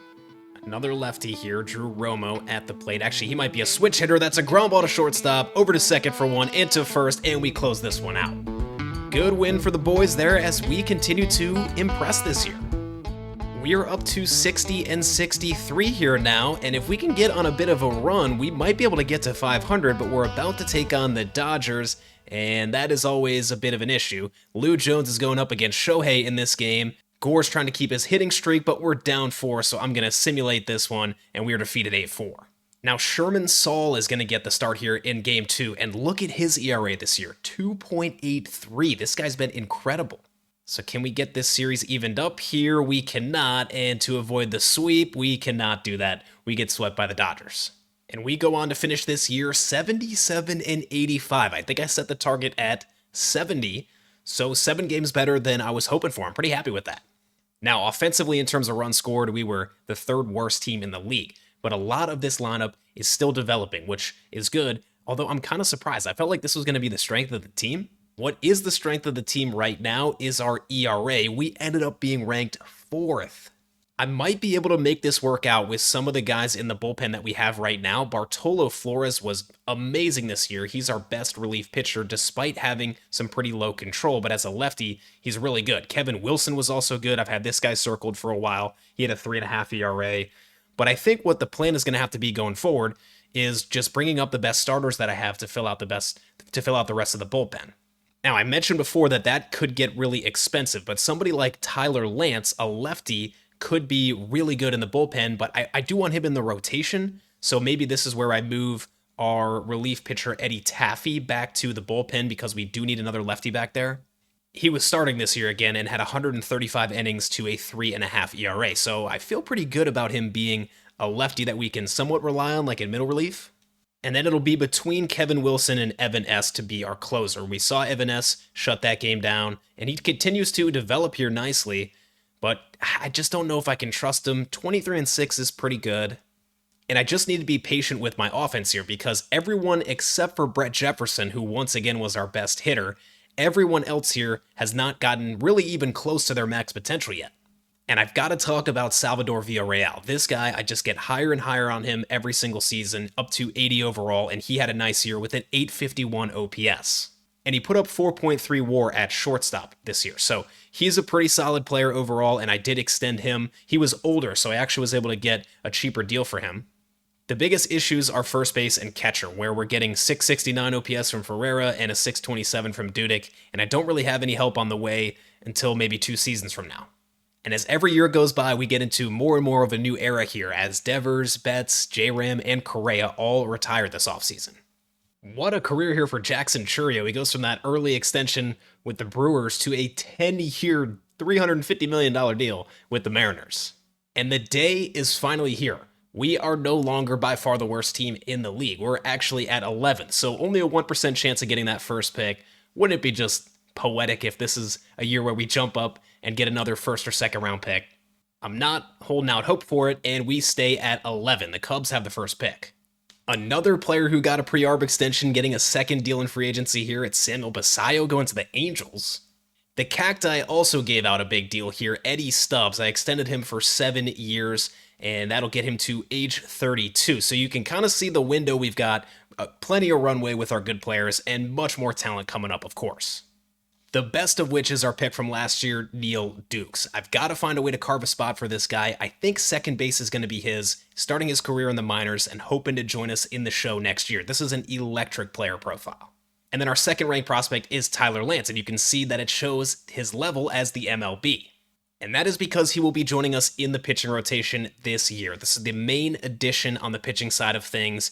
I think he's going to be really good, and this will be his rookie season, so we'll see what he can do, but the control is already at 70, and he's a lefty with A potential, I think low A, somewhere around 92. Not much has really changed in the lineup. We've got Edward Marmon coming onto the bench, but he can only play third base and hit against lefties, and you know that we already have Kevin Tyler over there, and he absolutely murders lefties. So there's not a whole lot there. He's kind of just in case of an injury, or if we need to move Brett Jefferson over to second, and then, switch things around a little bit. If there's an injury, we can move guys around. So a little bit more depth now, and in that same vein, I have our backup catcher, Steve Connolly, up here too. So there's only one guy on this team now that is not part of the draft picks here, and it's this guy, Eric Helsley, who is not going to help us, and he's actually going to actively hurt us if he plays at all. I considered bringing up Michael Dallman for the outfield, who I talked about with the great defense and center, but I just don't think he's going to help us that much yet because I already have Junior Cloud and Eddie Stubbs up there, who also have really good defense in center. So I'm holding off on him, and he's only 21, so we'll let him continue to develop. We just finished spring training 4th in the Grapefruit League here, 17-12. So 2034 might be the year that we start turning the corner. So we'll see what storylines develop this year as opening day gets underway here with Craig McPhail taking on the Arizona Diamondbacks, and we take the loss here 3-8. And I'm ready to get hurt again. Let's see what's available to us this time in the draft class, starting with any relief pitchers. Do we have anybody in the West towards the top? Here we go. And this guy is a lefty, Raleigh Peralta. This is promising, and he doesn't look too good to be true, but we'll see. Our highest ranked player in the entire class this time is 23rd, and this guy will be a bust. You never want to scout somebody that has the same potential range as overall range. And then we have 2 position players in the 40s here, Matthew Ullman and Ryan Walls. Both of these guys look like they could be pretty good, so that's probably who I'll scout first when it comes to the position players. Off to a slow start here, the Cacti are trying to turn things around here, down 1 at home in the bottom of the 9th. Catcher Dudek at first base, Craig Ferreira at the plate, our first baseman. He's down 1-2, and that is going to be a fly out to center. That does turn the lineup over here to Brett Jefferson. See potential, but our most consistent hitter so far throughout this video, but that is to second, although there's an error over there, and everybody's going to be safe. So here is Kevin Tyler now with the tying run in scoring position, and he gets under that one, flown out into left for the second out. It is all up to Villarreal, one of our best hitters and with a potential here in the 3-hole this season, with an opportunity to spark this team early in the year, but he chases that one, and it's another loss for the Cacti. Right about what you expect here. We get a great start out of Tyler Lance, going 6 innings, just giving up 2, but then our bullpen between Wilson and Flores, our good lefty, ends up blowing it. If I can't rely on Flores, I don't know who else I can rely on. I mean, we have Eddie Taffy, but I really want him to get a heavy workload in middle relief just because of that stamina. And we are just continuing to take loss after loss. That is 6 in a row now. We finally get a win against the Phillies, and we come back to win that one. Maybe we're turning the corner, but it's not looking good in last place. And unfortunately, Matthew Ullman is a bust. I really had high hopes for him, but he has fallen down the board here after just a week of scouting. And same thing for Ryan Walls, who has also fallen down the board. And I also have not discovered any good pitchers for us. Definitely nobody for the bullpen. But we do have this starter, Fletcher Thorne. Now that is what I'm talking about. He is moving up the board, and he's making an early favorite for the best option in this class. And finally, after a good week here, we win 6 out of 7 of our games, and we're up into second place, only 2 games below 500, so maybe we're turning the corner. Evan S., our closer, trying to hold on to a 1-run lead in extra innings here against the Pirates. We've got 2 outs. Trying to stay hot here, finishing out this month on a good note, but he's behind in the count 2-0, and now it's 3-0. And here is the pitch, and that is barely a strike, but we're going to get a challenge. I think that was off the plate, and it actually caught 1 pixel. So here we are, counts full. Evan S. with the payoff pitch, and that is lined into right. We have a nice defense out there, and that's an easy catch for the win. Hard-fought victory. That ball was hit pretty hard, but Evan S. gets his 4th save of the year. And we do stay hot, winning 5 of 6 in the last week of April here, and we're up to 18-16, but we're still in second to last. The Royals are the best team so far. And yet another position player falls down the board for me. I think this actually might be the worst class yet. It's a good thing that I already have a decent team. The Cacti have just had one of the best games in franchise history, maybe the best. We win 9-0 against the Baltimore Orioles, and check this out. Saul Donaldson right there at second base with 4 hits, and he had a cycle. Single, double, triple, and a homer for Saul Donaldson. But it gets even better than that. Our ace, Craig McVale, just had a complete game shutout. And we would take that series from Baltimore here as we finish out the month of May, and we're up in second place, but only 1 game above 500. The Royals continue to play very good baseball. Salvador Villarreal is hot right now, and he is the only position player above an 800 OPS. We do have a few guys in the 700s, but offensively it's pretty underwhelming, especially from Eddie Stubbs here. 684 is just not good for one of our best players. We need him to continue his development and start to be more impactful. What's making us successful so far is our starting rotation. Sherman Saul is absolutely dealing once again. He's got a 2.69 ERA. Craig McVale off that complete game shutout with a 2.71. Homer Pierce is in long relief, but he's pitching great. And then our rookie, Tyler Lance with a 3.03, and Lou Jones with a 3.26. A couple of relievers have been okay, but it is a different story when you get to Muriel, Evan S., and Reed Torres. I'm going to switch things up here and put Kevin Wilson back as our closer. I really think this is our long-term solution there for right now. I think Evan S. just can't get it done with that hits per 9 against righties. He has blown 7 of his 19 save opportunities so far. That is unacceptable.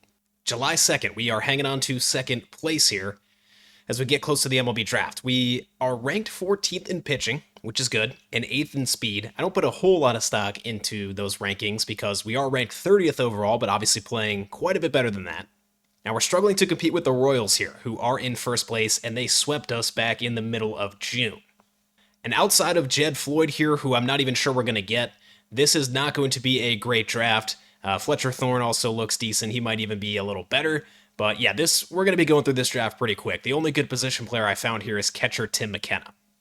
And unfortunately, our reliever, Raleigh Peralta, fell down the board. I don't expect anything at this point. He does look okay, so I do think I want to take him maybe with that 71st or 87th pick. And Jed Floyd does survive to the 11th pick, so the second-ranked player in the class. Another good pitcher is coming to the Cacti, and we'll take it. And to my surprise, Fletcher Thorne actually is still here as well for our second pick. He was ranked 44th and moved up to 6th, and we are getting him with the 49th pick, so that is some pretty good value for the lefty there. I'm going to grab Raleigh Peralta just because I do not want to lose him, and he seems like a decent left-handed relief pitcher, so we'll grab him here with 71.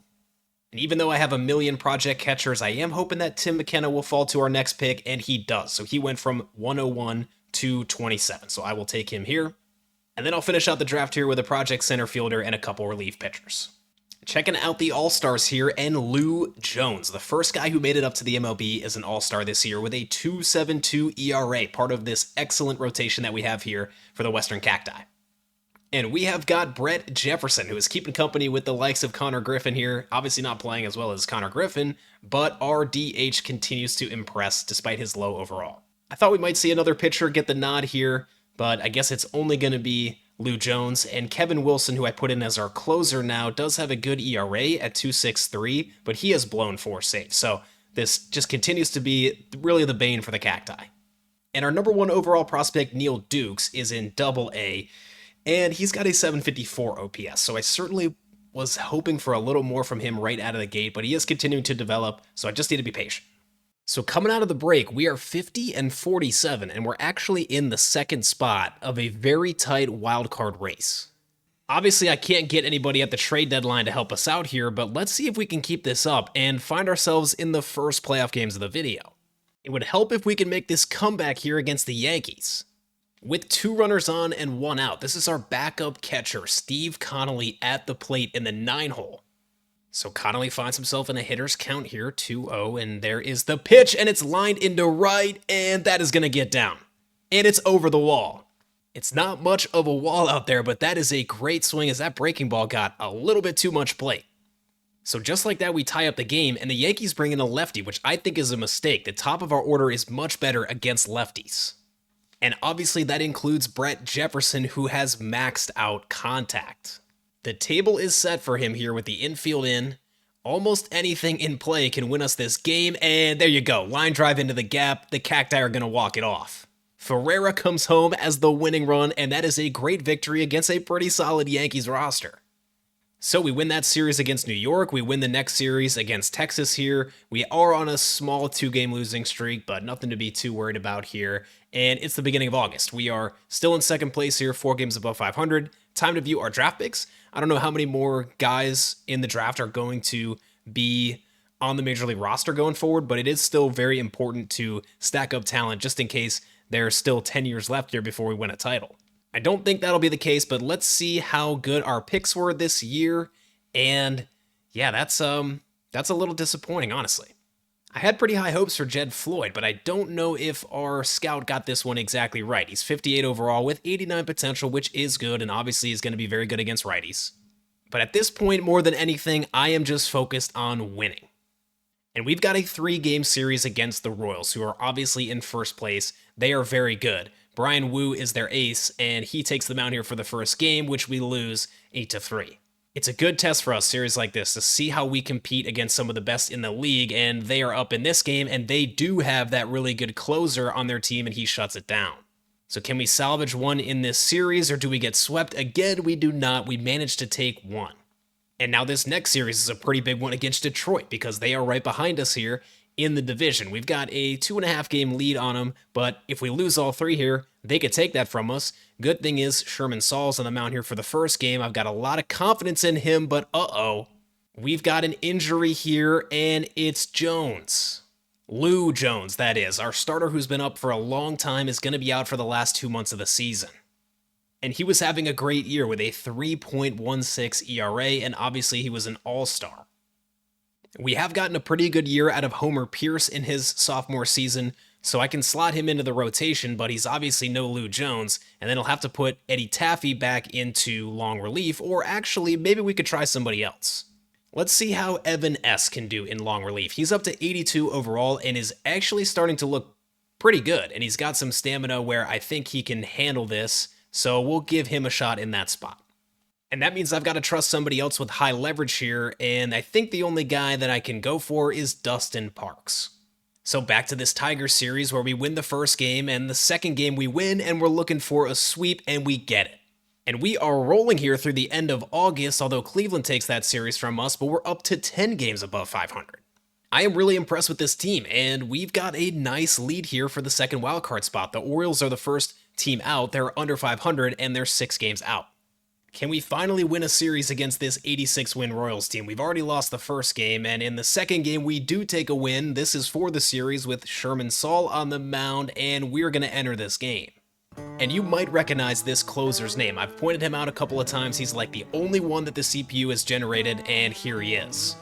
What can we do here on Sunday Night Showcase? And there's a ground ball right to shortstop, flip to second, over to first, not in time.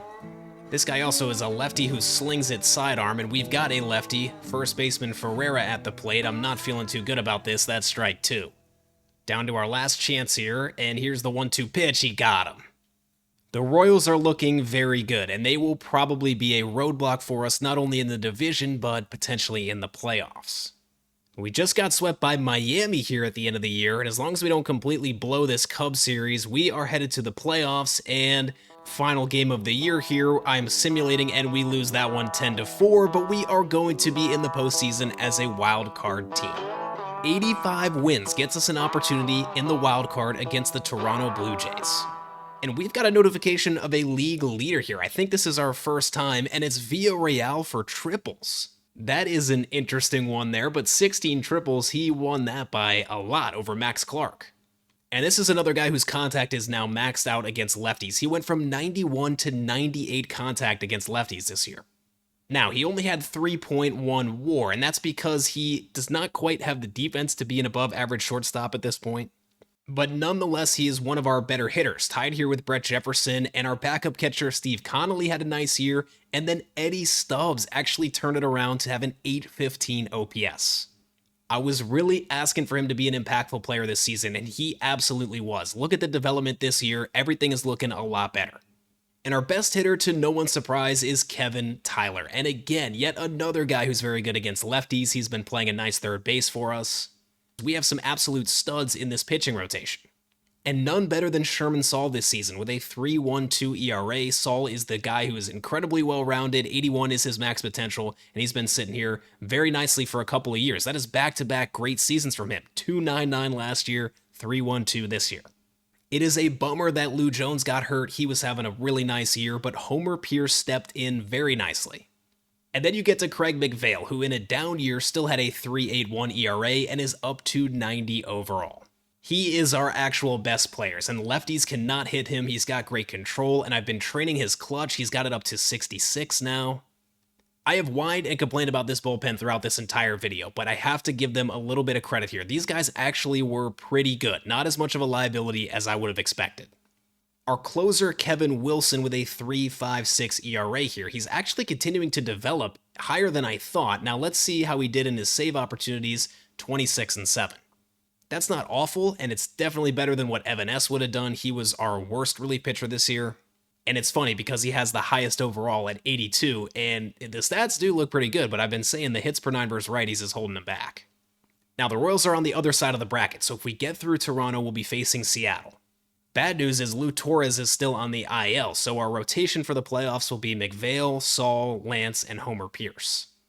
Okay, enough talking, it's time for some action. Craig McVale faces off against Christian Zuzeta, and we win the first playoff game in franchise history. So we can move on to the next round. Tonight here, it's Sherman Saul against Kenny Chorio, and we do win that game. We sweep Toronto in the wild card round, and now we'll be taking on Seattle. Seattle was 96-66 this year. They are a pretty solid team with a lot of power and great pitching. And in the opening game, Tyler Lance faces off against Paul Skeens, which we win 6-1. We are on a pretty nice run right now. The offense is working. The pitching staff's been great. Tyler Lance, the bullpen holds it down here. Ryan Newman has a 3-inning save. Going over to the injured list, Lou Jones only has 1 day left here, so he should be coming back at some point. But he's not back yet, so Homer Pierce faces Cade Anderson for Game 2, and we are winning 7-2. Eddie Stubbs needs a triple for the cycle. I'm not going to enter that one, but we do defeat the Mariners 7-2, and we haven't lost yet. Lou Jones is off the IL, but I can't add him to the team. I forgot about this. You cannot add players to your roster in the middle of a series. But so far, we've been able to do it without him, and Craig McVale faces Percy Bledsoe here, and we do lose the first game of the playoffs. We can still make it to the ALCS if Sherman Saul can defeat Paul Skeens for Game 4. This is at home, and we lose that one 21-7. We used pretty much everybody we possibly could, and nobody could get it done. Carlos Muriel gives up 4 runs. Parks gives up 3 runs, doesn't get an out. Torres gives up 3. Evan S. gives up 4, and Ryan Newman gives up 4. That is legitimately awful, and now that the series is all tied up, it all comes down to this in Game 5, where Tyler Lance faces Cade Anderson, and we lose, getting reverse swept. Unfortunately, our pitching staff just did not pull it out in the end there. The starting rotation that's maybe the best in the league, all these guys have ERAs above 4 or even 5. And then in the bullpen, Dustin Parks had a 27 ERA, Muriel 7.2, Torres 5.79, Eddie Taffy didn't give up a run. But then you get Evan S. with an 8.31 and Ryan Newman with a 9 ERA. I mean, this is just pitiful. That has been the story of the video as the Dodgers take down those Mariners in the 2034 World Series. That was a pretty exciting season, and the good news is that our offense is only getting better. I don't know if I can say that about the bullpen, but the rotation is good, so I think we can find a way to get a little bit of luck, play well, and win a World Series.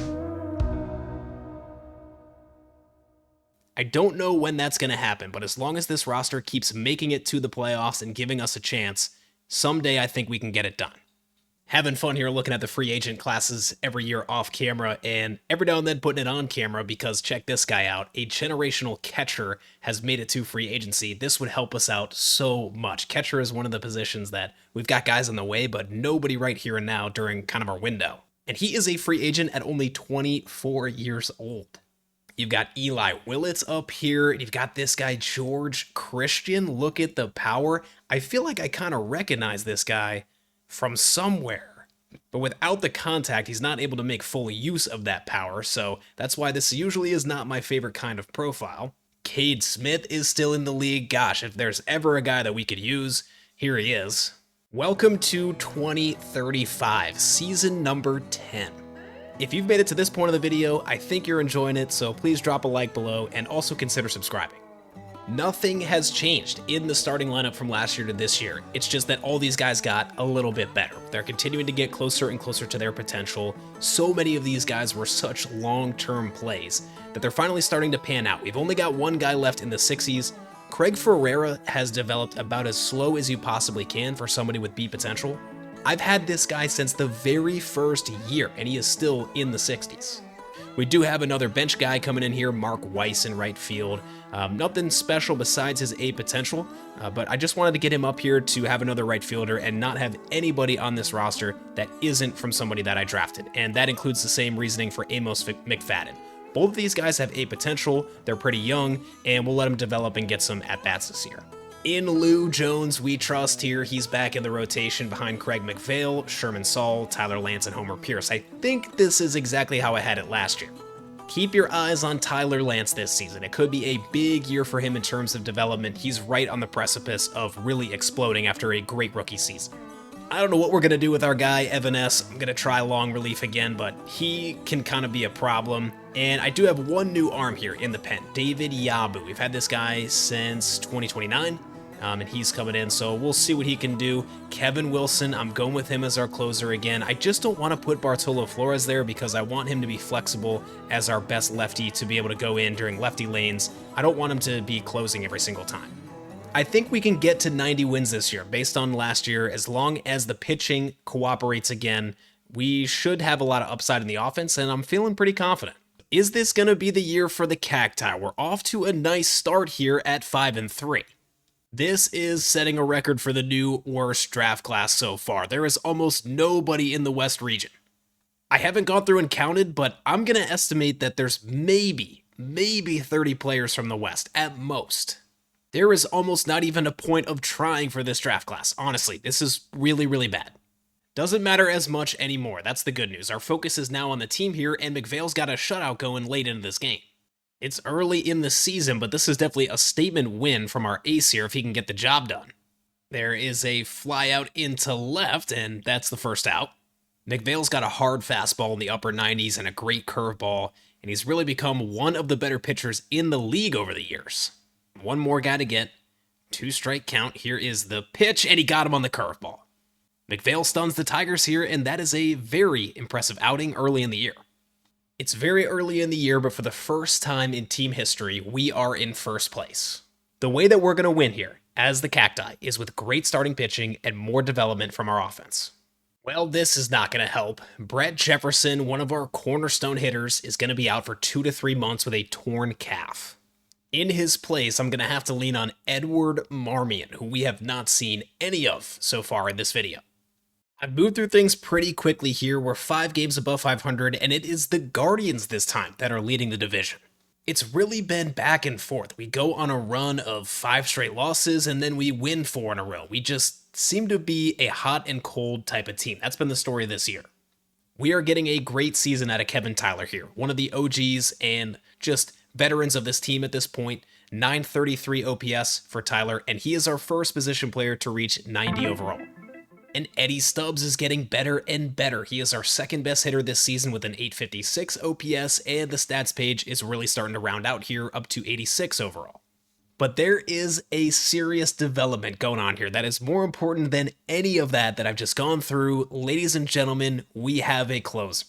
And it is Kevin Wilson. This is the guy that I kind of wanted to close all along here. And he's got a 1.35 ERA right now, 24 saves. He has blown 5 saves, but a 1.35 ERA is by far the best we've had out of anybody in the bullpen. And then our ace, Craig McVale, having another great year, a 2.62 ERA. And this is by far the worst draft class that we have had so far. I kind of wish this was at the beginning of the video. Just to emphasize my point, I kind of got lucky in the beginning. We had some good drafts. This is some of what I saw when I was trying to do this in MLB the Show 25. It could be very impossible if you get unlucky. There's only really 2 position players that are good. Frank Seibel, just another late round gem guy, should have good potential, so we'll get him, and then left fielder Yusniel Cortez. So I'm going to go with that gem right fielder, Franz Seibel, and that is all you need to know about this draft class. I lied. There's one more thing you need to know. We've gotten to our last pick, and there is literally nobody from the West region left, so I'm just going to take the worst player, and I will not sign him. 2035 All-Star here, Craig McVale, and if you look on the board for the pitchers in the AL, there is not a single name left here that we know in real life. All of these players have been generated by the CPU, so we have really moved on here from the beginning of this video. Eddie Stubbs is an all-star for the first time. He is hot right now, and this is pretty exciting to see. We just saw his profile. The only thing that can develop more really is his power against lefties, but he's starting to develop into a very impactful player with an 874 OPS. It is now the beginning of August here, 59 and 50, 9 games above 500. Not exactly tearing it up, but we are in first place, so no complaints from me. And I doubt that anybody in this draft class is really going to impact us in this video, even though we did just get 99 potential for Franz Seibel. He is 50 overall, though, so he is a long ways away. If we end up needing this guy, I don't know if there's ever going to be an end to this video. So it's frustrating, but let's just keep our head down and keep pushing forward here towards the playoffs. Lawrence Butler's coming to the plate, and we're in a big spot against the Padres. We're up 2 in the bottom of the 9th, but the bases are loaded. Kevin Wilson, our closer, who is looking good this year, is trying to get this save. Wilson falling behind in the count here. It's 3-1. He's got to come in the zone. Otherwise, we're walking in a run, and here is the pitch. That's strike 2. So now the count is full. The payoff pitch is going to be coming. Wilson delivers. He got him. Huge stones from our closer there as he manages to get that win. Every one of them counts right now. Lou Jones went 8 scoreless innings with 11 Ks, and we almost lost the game. September 1st now, 1 month left in the season, and we've taken a pretty commanding lead here, 75 and 61. We're the only team above 500 in the division. And 75 wins is actually one of the highest in the league this year, even though the team continues to be ranked 22nd overall. We're obviously playing a lot better than that. The Angels have the most wins at 82. And then in the NL, you've got the Brewers, Padres, and Dodgers all at 77, but we're right up there with the best teams in the league. We have got a legitimate shot at the title this year. I'm actually feeling pretty good about the Cacti. Final series of the year here against the Tigers, and we end up losing that series, but we did win the division. 88 and 74 gets it done, and the Royals got super hot at the end of the year, and that is going to be our first round matchup. And again, we have got a league leader here, and it's Craig McVale for innings pitched and WAR.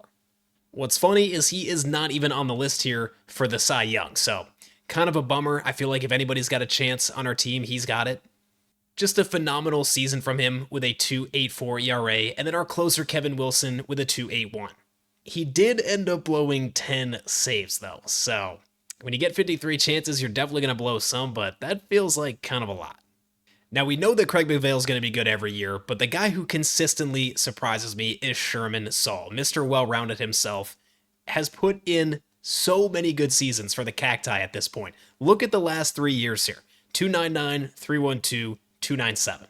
And when it comes to the offense here, Eddie Stubbs and Kevin Tyler were our best two. And then you have Salvador Villarreal with an 809 OPS. And Mark Weiss actually had a nice breakout season here coming off the bench. He only got 55 games played, but 823 OPS, I mean, it's a decent sample size. Even though Lou Jones didn't have his best year, I'm going to trust him and his experience to be our second starter, with McVale, of course, as our ace for the postseason, Sherman Saul as our third, and Tyler Lance is going to take that 4th spot. Lance's spot is kind of flexible, though, because Homer Pierce had a very good year, so I don't mind flipping these guys back and forth. And it really just comes down to the bullpen, man.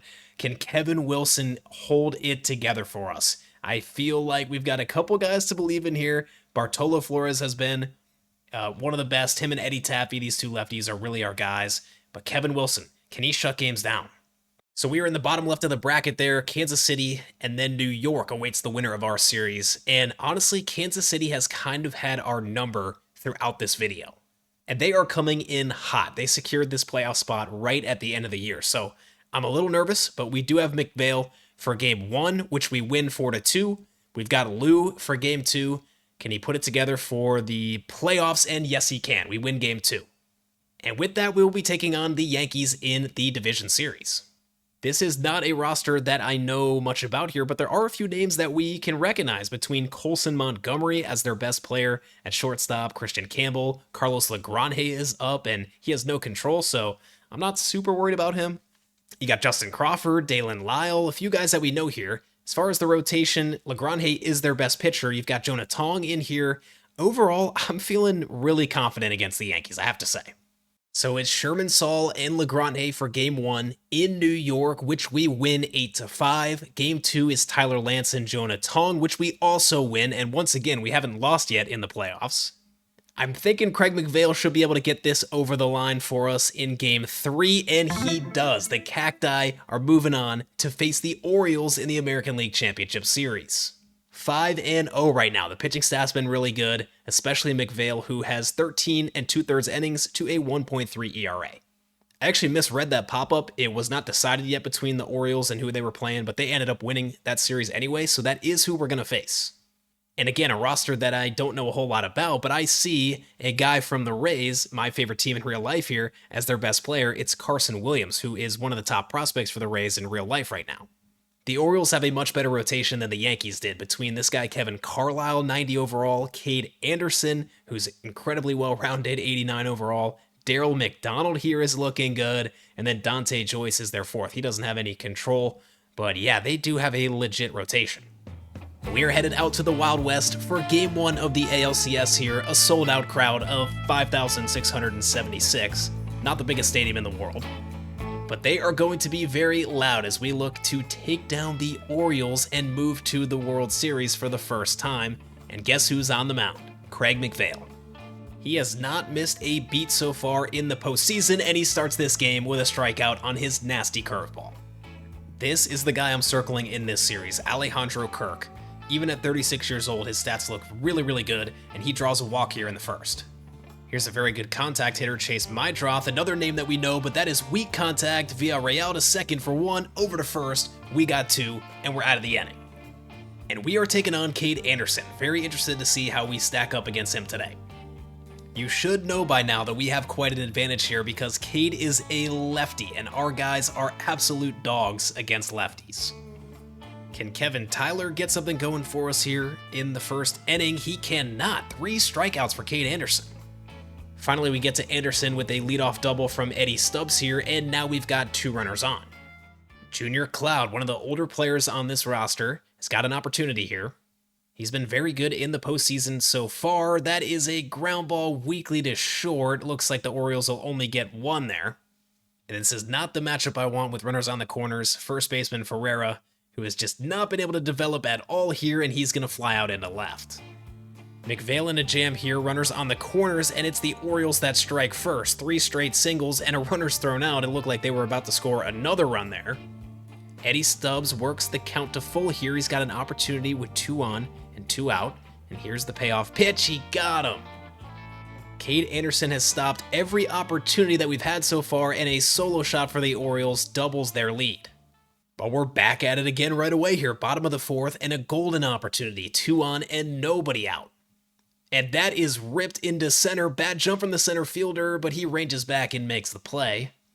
Gonna have to get something done here with the bottom of our lineup here, which is not the strongest part of it, that's for sure. There's a line drive into right. That's a fair ball. Craig Ferreira comes through and gets the Cacti on the board in game 1. Can catcher Ryan Dudek keep the line moving here? Anderson has been struggling with his control. It's another full count. That's right down the middle. He gets jammed. And it's caught on the wall, but that's going to tie the game. It doesn't last long, though, as McVale gives up another run here, and I think both teams are going to be going to their bullpens. And out of nowhere, catcher Ryan Dudek hits a 2-run shot to put us back in the lead. I wish I entered the game for that one. I have to admit, I wasn't expecting a whole lot out of him, but he just put us out in front here in game 1. Now Ryan Newman needs to escape this jam to keep us in the lead here. Here's the 3-2 pitch, and he got him. Fastball outside part of the plate, got him looking. Saul Donaldson, that's ripped into the gap. That is deep, and that's going to bounce over the wall here, trying to get some insurance. And here's Charlton Gore, one of the more underrated players on this team. He's turned into a very solid hitter. Is that going to get through? It is, past the diving second baseman. Throw is coming home. It is offline. We take a 2-run lead. Charlton Gore comes through, and we've got a little bit of a cushion here for our bullpen, which we need. Can they hold it down here? First guy coming out of the pen is Dustin Parks. He's got the 8th. Carson Williams at the plate. A lot of power. Tough matchup for Parks, who's prone to that home run ball. Can change the game with one swing here, but he gets underneath that one. Stubbs, though, has gone all the way to the warning track, and he makes the catch. Here comes Kevin Wilson, a perfect 4 for 4 so far in save opportunities in the postseason, with a 37% strikeout rate. He's not exactly Mason Miller, but he is the best we've got. 3 outs away from a Game 1 victory. That is flown out into left. Steady diet of fastballs from Kevin Wilson here. Here is the pitch, and he got him to chase inside. We're going to win Game 1. That is a huge win for Craig McVale and the boys as the Cacti take a 1-0 series lead in the ALCS. Can we maintain that momentum and get ourselves into the World Series? Game 2, Lou Jones is on the mound, which we lose. That's our first loss of the postseason, and that comes right before we head into Baltimore, where Sherman Saul is taking the mound, and we take another loss. We're down 2-1.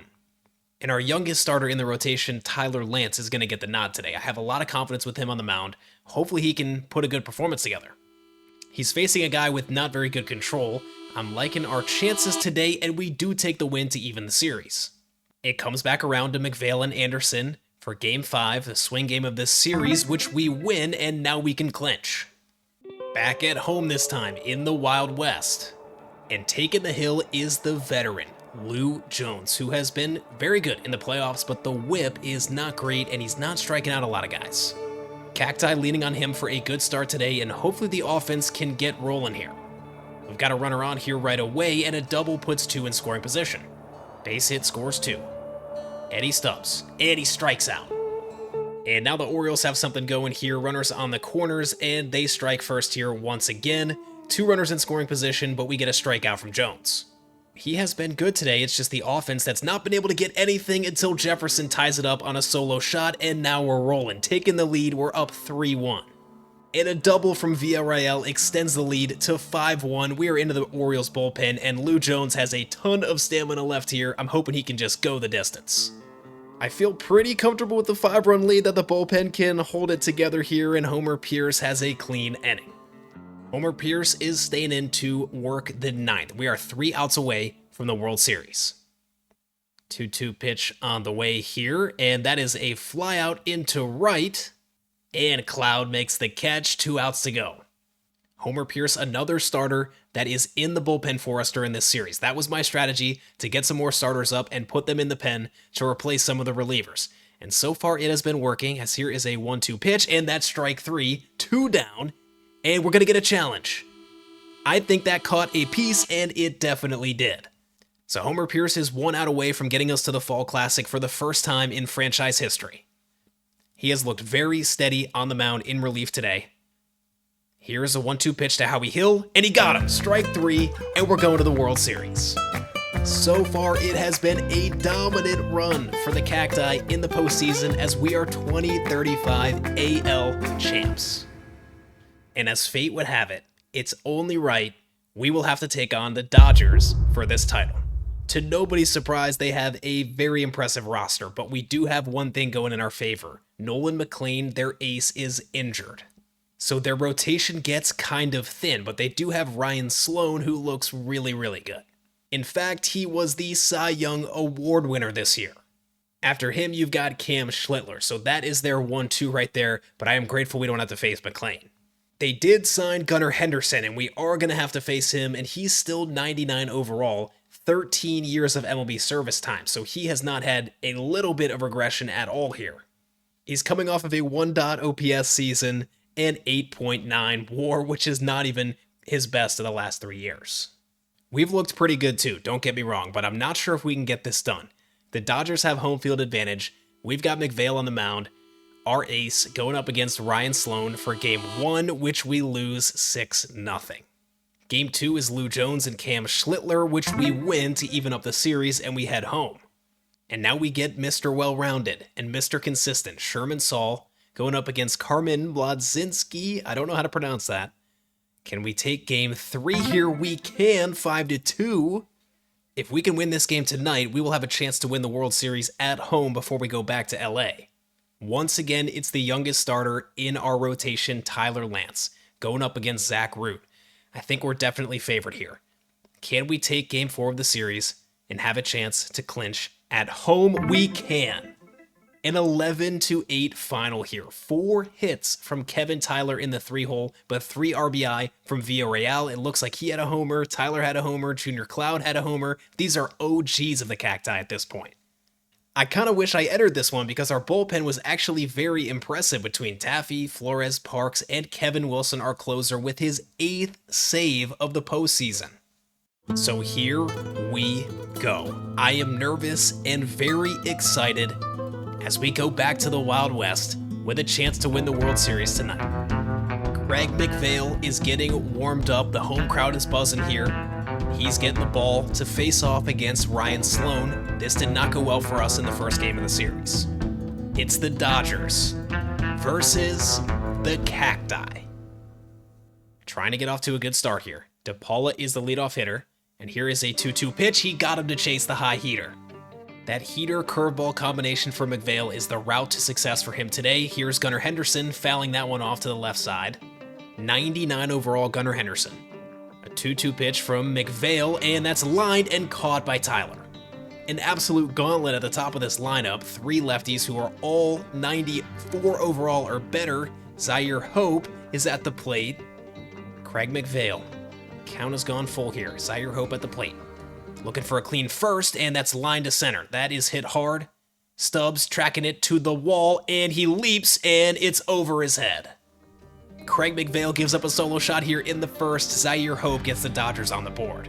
So we're down 1-0 as the 2035 Cy Young Award winner Ryan Sloan now takes the mound. Eddie Stubbs is far and away our best hitter against righties, so look for him today to make an impact, but he strikes out in the first, and the Cacti do not get any runs. And Bryce Rayner leads off the second with a triple. He's standing there on third, but McVale gets out of the inning. Third baseman Kevin Tyler has 5 home runs in the playoffs. That's grounded to first. It's bobbled over there. And he's safe. We are known for our speed. Some great hustle there from Tyler. He's on first now, as Gore's at the plate. And he smokes one into left. It's a no-doubter. 2-run shot. Cacti take the lead. Charlton Gore touches home plate, and the Cacti are back in front. Gunnar Henderson almost has 500 career home runs now. He is at the plate in the bottom of the third with 2 outs, and that's roasted through the right side for a base hit. Zaire Hope's at the plate, and he took McVale deep in the first. McVale with the pitch, and that is jammed out into left. Gore settles underneath it and makes the catch. That is ripped into left. Catcher Dudek, that's over the wall off the train for a solo shot. His 3rd home run of the postseason. Our 77 overall catcher gets one down the middle and does not miss. McPhail gets some help from the defense here, a diving play from second base, and that is in time here. He is settling in after that solo shot in the first and looking really good. There's a grounder to short. Villarreal ranging, spinning, throwing in time. McPhail has been relying very heavily on that four-seam and curveball combination. That is his game, and so far it's been working. This is a big pitch. McPhail in a full count to the 9-hole hitter, trying to get through the 5th clean. He delivers, and it's ball 4. Things could get interesting as the lineup turns over. He's got DePaula down 1-2 now. Is he going to go fastball? Is he going to go curveball? Here's the pitch. He goes curveball. DePaula takes. Now he's going to go for a 2-2 pitch. I'm thinking it's going to be the heater. Did he go around? He did. Craig McPhail stays solid. We are still up 2. McPhail is at 90 pitches as Henderson steps in. I would really like him to get through another inning here, but that's a base hit up the middle. If we can just get past Hope, I think our bullpen can handle the middle and bottom half of the lineup. Here's a full count pitch. He blew it by him. Strike 3. Now at 106 pitches, McPhail is still in, trying to get another out. Here is the pitch. He got him again. McPhail has been absolutely electric today. And that is going to be it for him. What an effort. And the first guy coming in is David Yabu.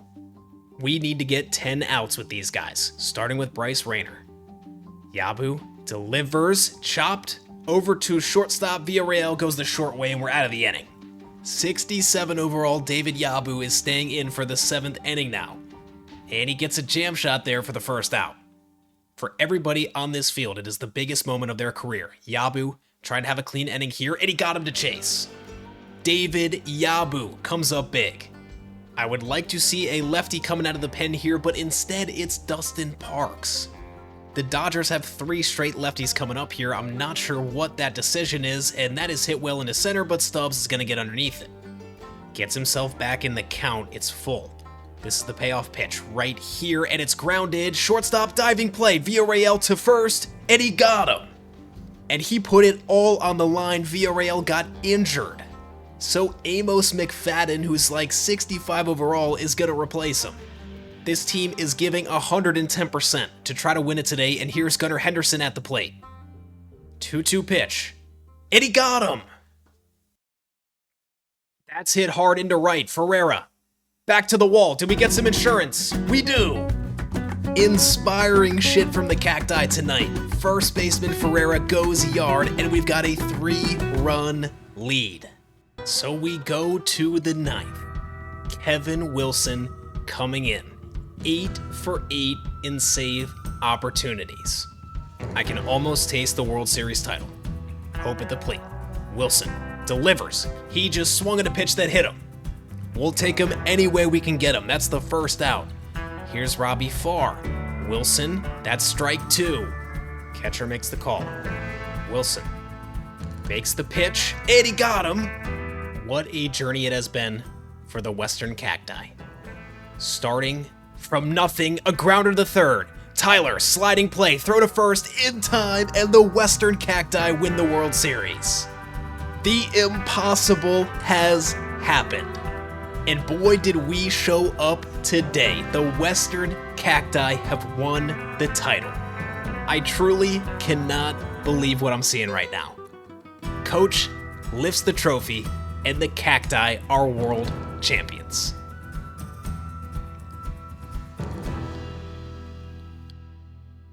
I think it goes without saying that Craig McPhail ends up being the player of the game there. He really put it all on the line, only going 5 2/3, but he did not have anything left in the tank. Of all the high potential players that I was able to get over the years, our World Series MVP is catcher Ryan Dudek. I went into this fully expecting to do 15 to 20 years. A lot of things actually had to go my way. We never got the bullpen, we never got a closer, but I had some really good drafts right in the beginning with some high potential position players and some pitchers. And the league overall didn't have that many dominant teams here in the end. The Dodgers, who we just beat, had 92 wins to our 88. Taking a look at the roster one last time before we wrap this one up, Craig McVale is only 25 years old. I feel like this guy has been up for a long time, and yeah, he has. I can't believe he's only 25. And he saved his best season for last with that 2.84 ERA in 206 innings. You don't see guys go that deep into games anymore. Funny enough, we lost 15 games and only won 12 when he was on the mound. And Kevin Tyler ended up as our highest overall position player. I really like this guy's profile. He is an excellent third baseman. And shout out to Eddie Stubbs out in center field, going back to the third round from 2026. He was just beginning his career, honestly. I was kind of hoping to see a little bit more out of him, but at least we got one great season of 8.1 WAR. And I have to give my final shout out to Kevin Wilson, who stepped up as our closer and had the playoff run of his life. He gave up 1 run in his first outing of the playoffs and still got the save, and then went 8 consecutive saves, not giving up a single run, and actually he only gave up 2 hits. I hope you enjoyed this rebuild as much as I did. I love making custom teams, I love draft-only rebuilds, and I love a challenge. We got all 3 of those today.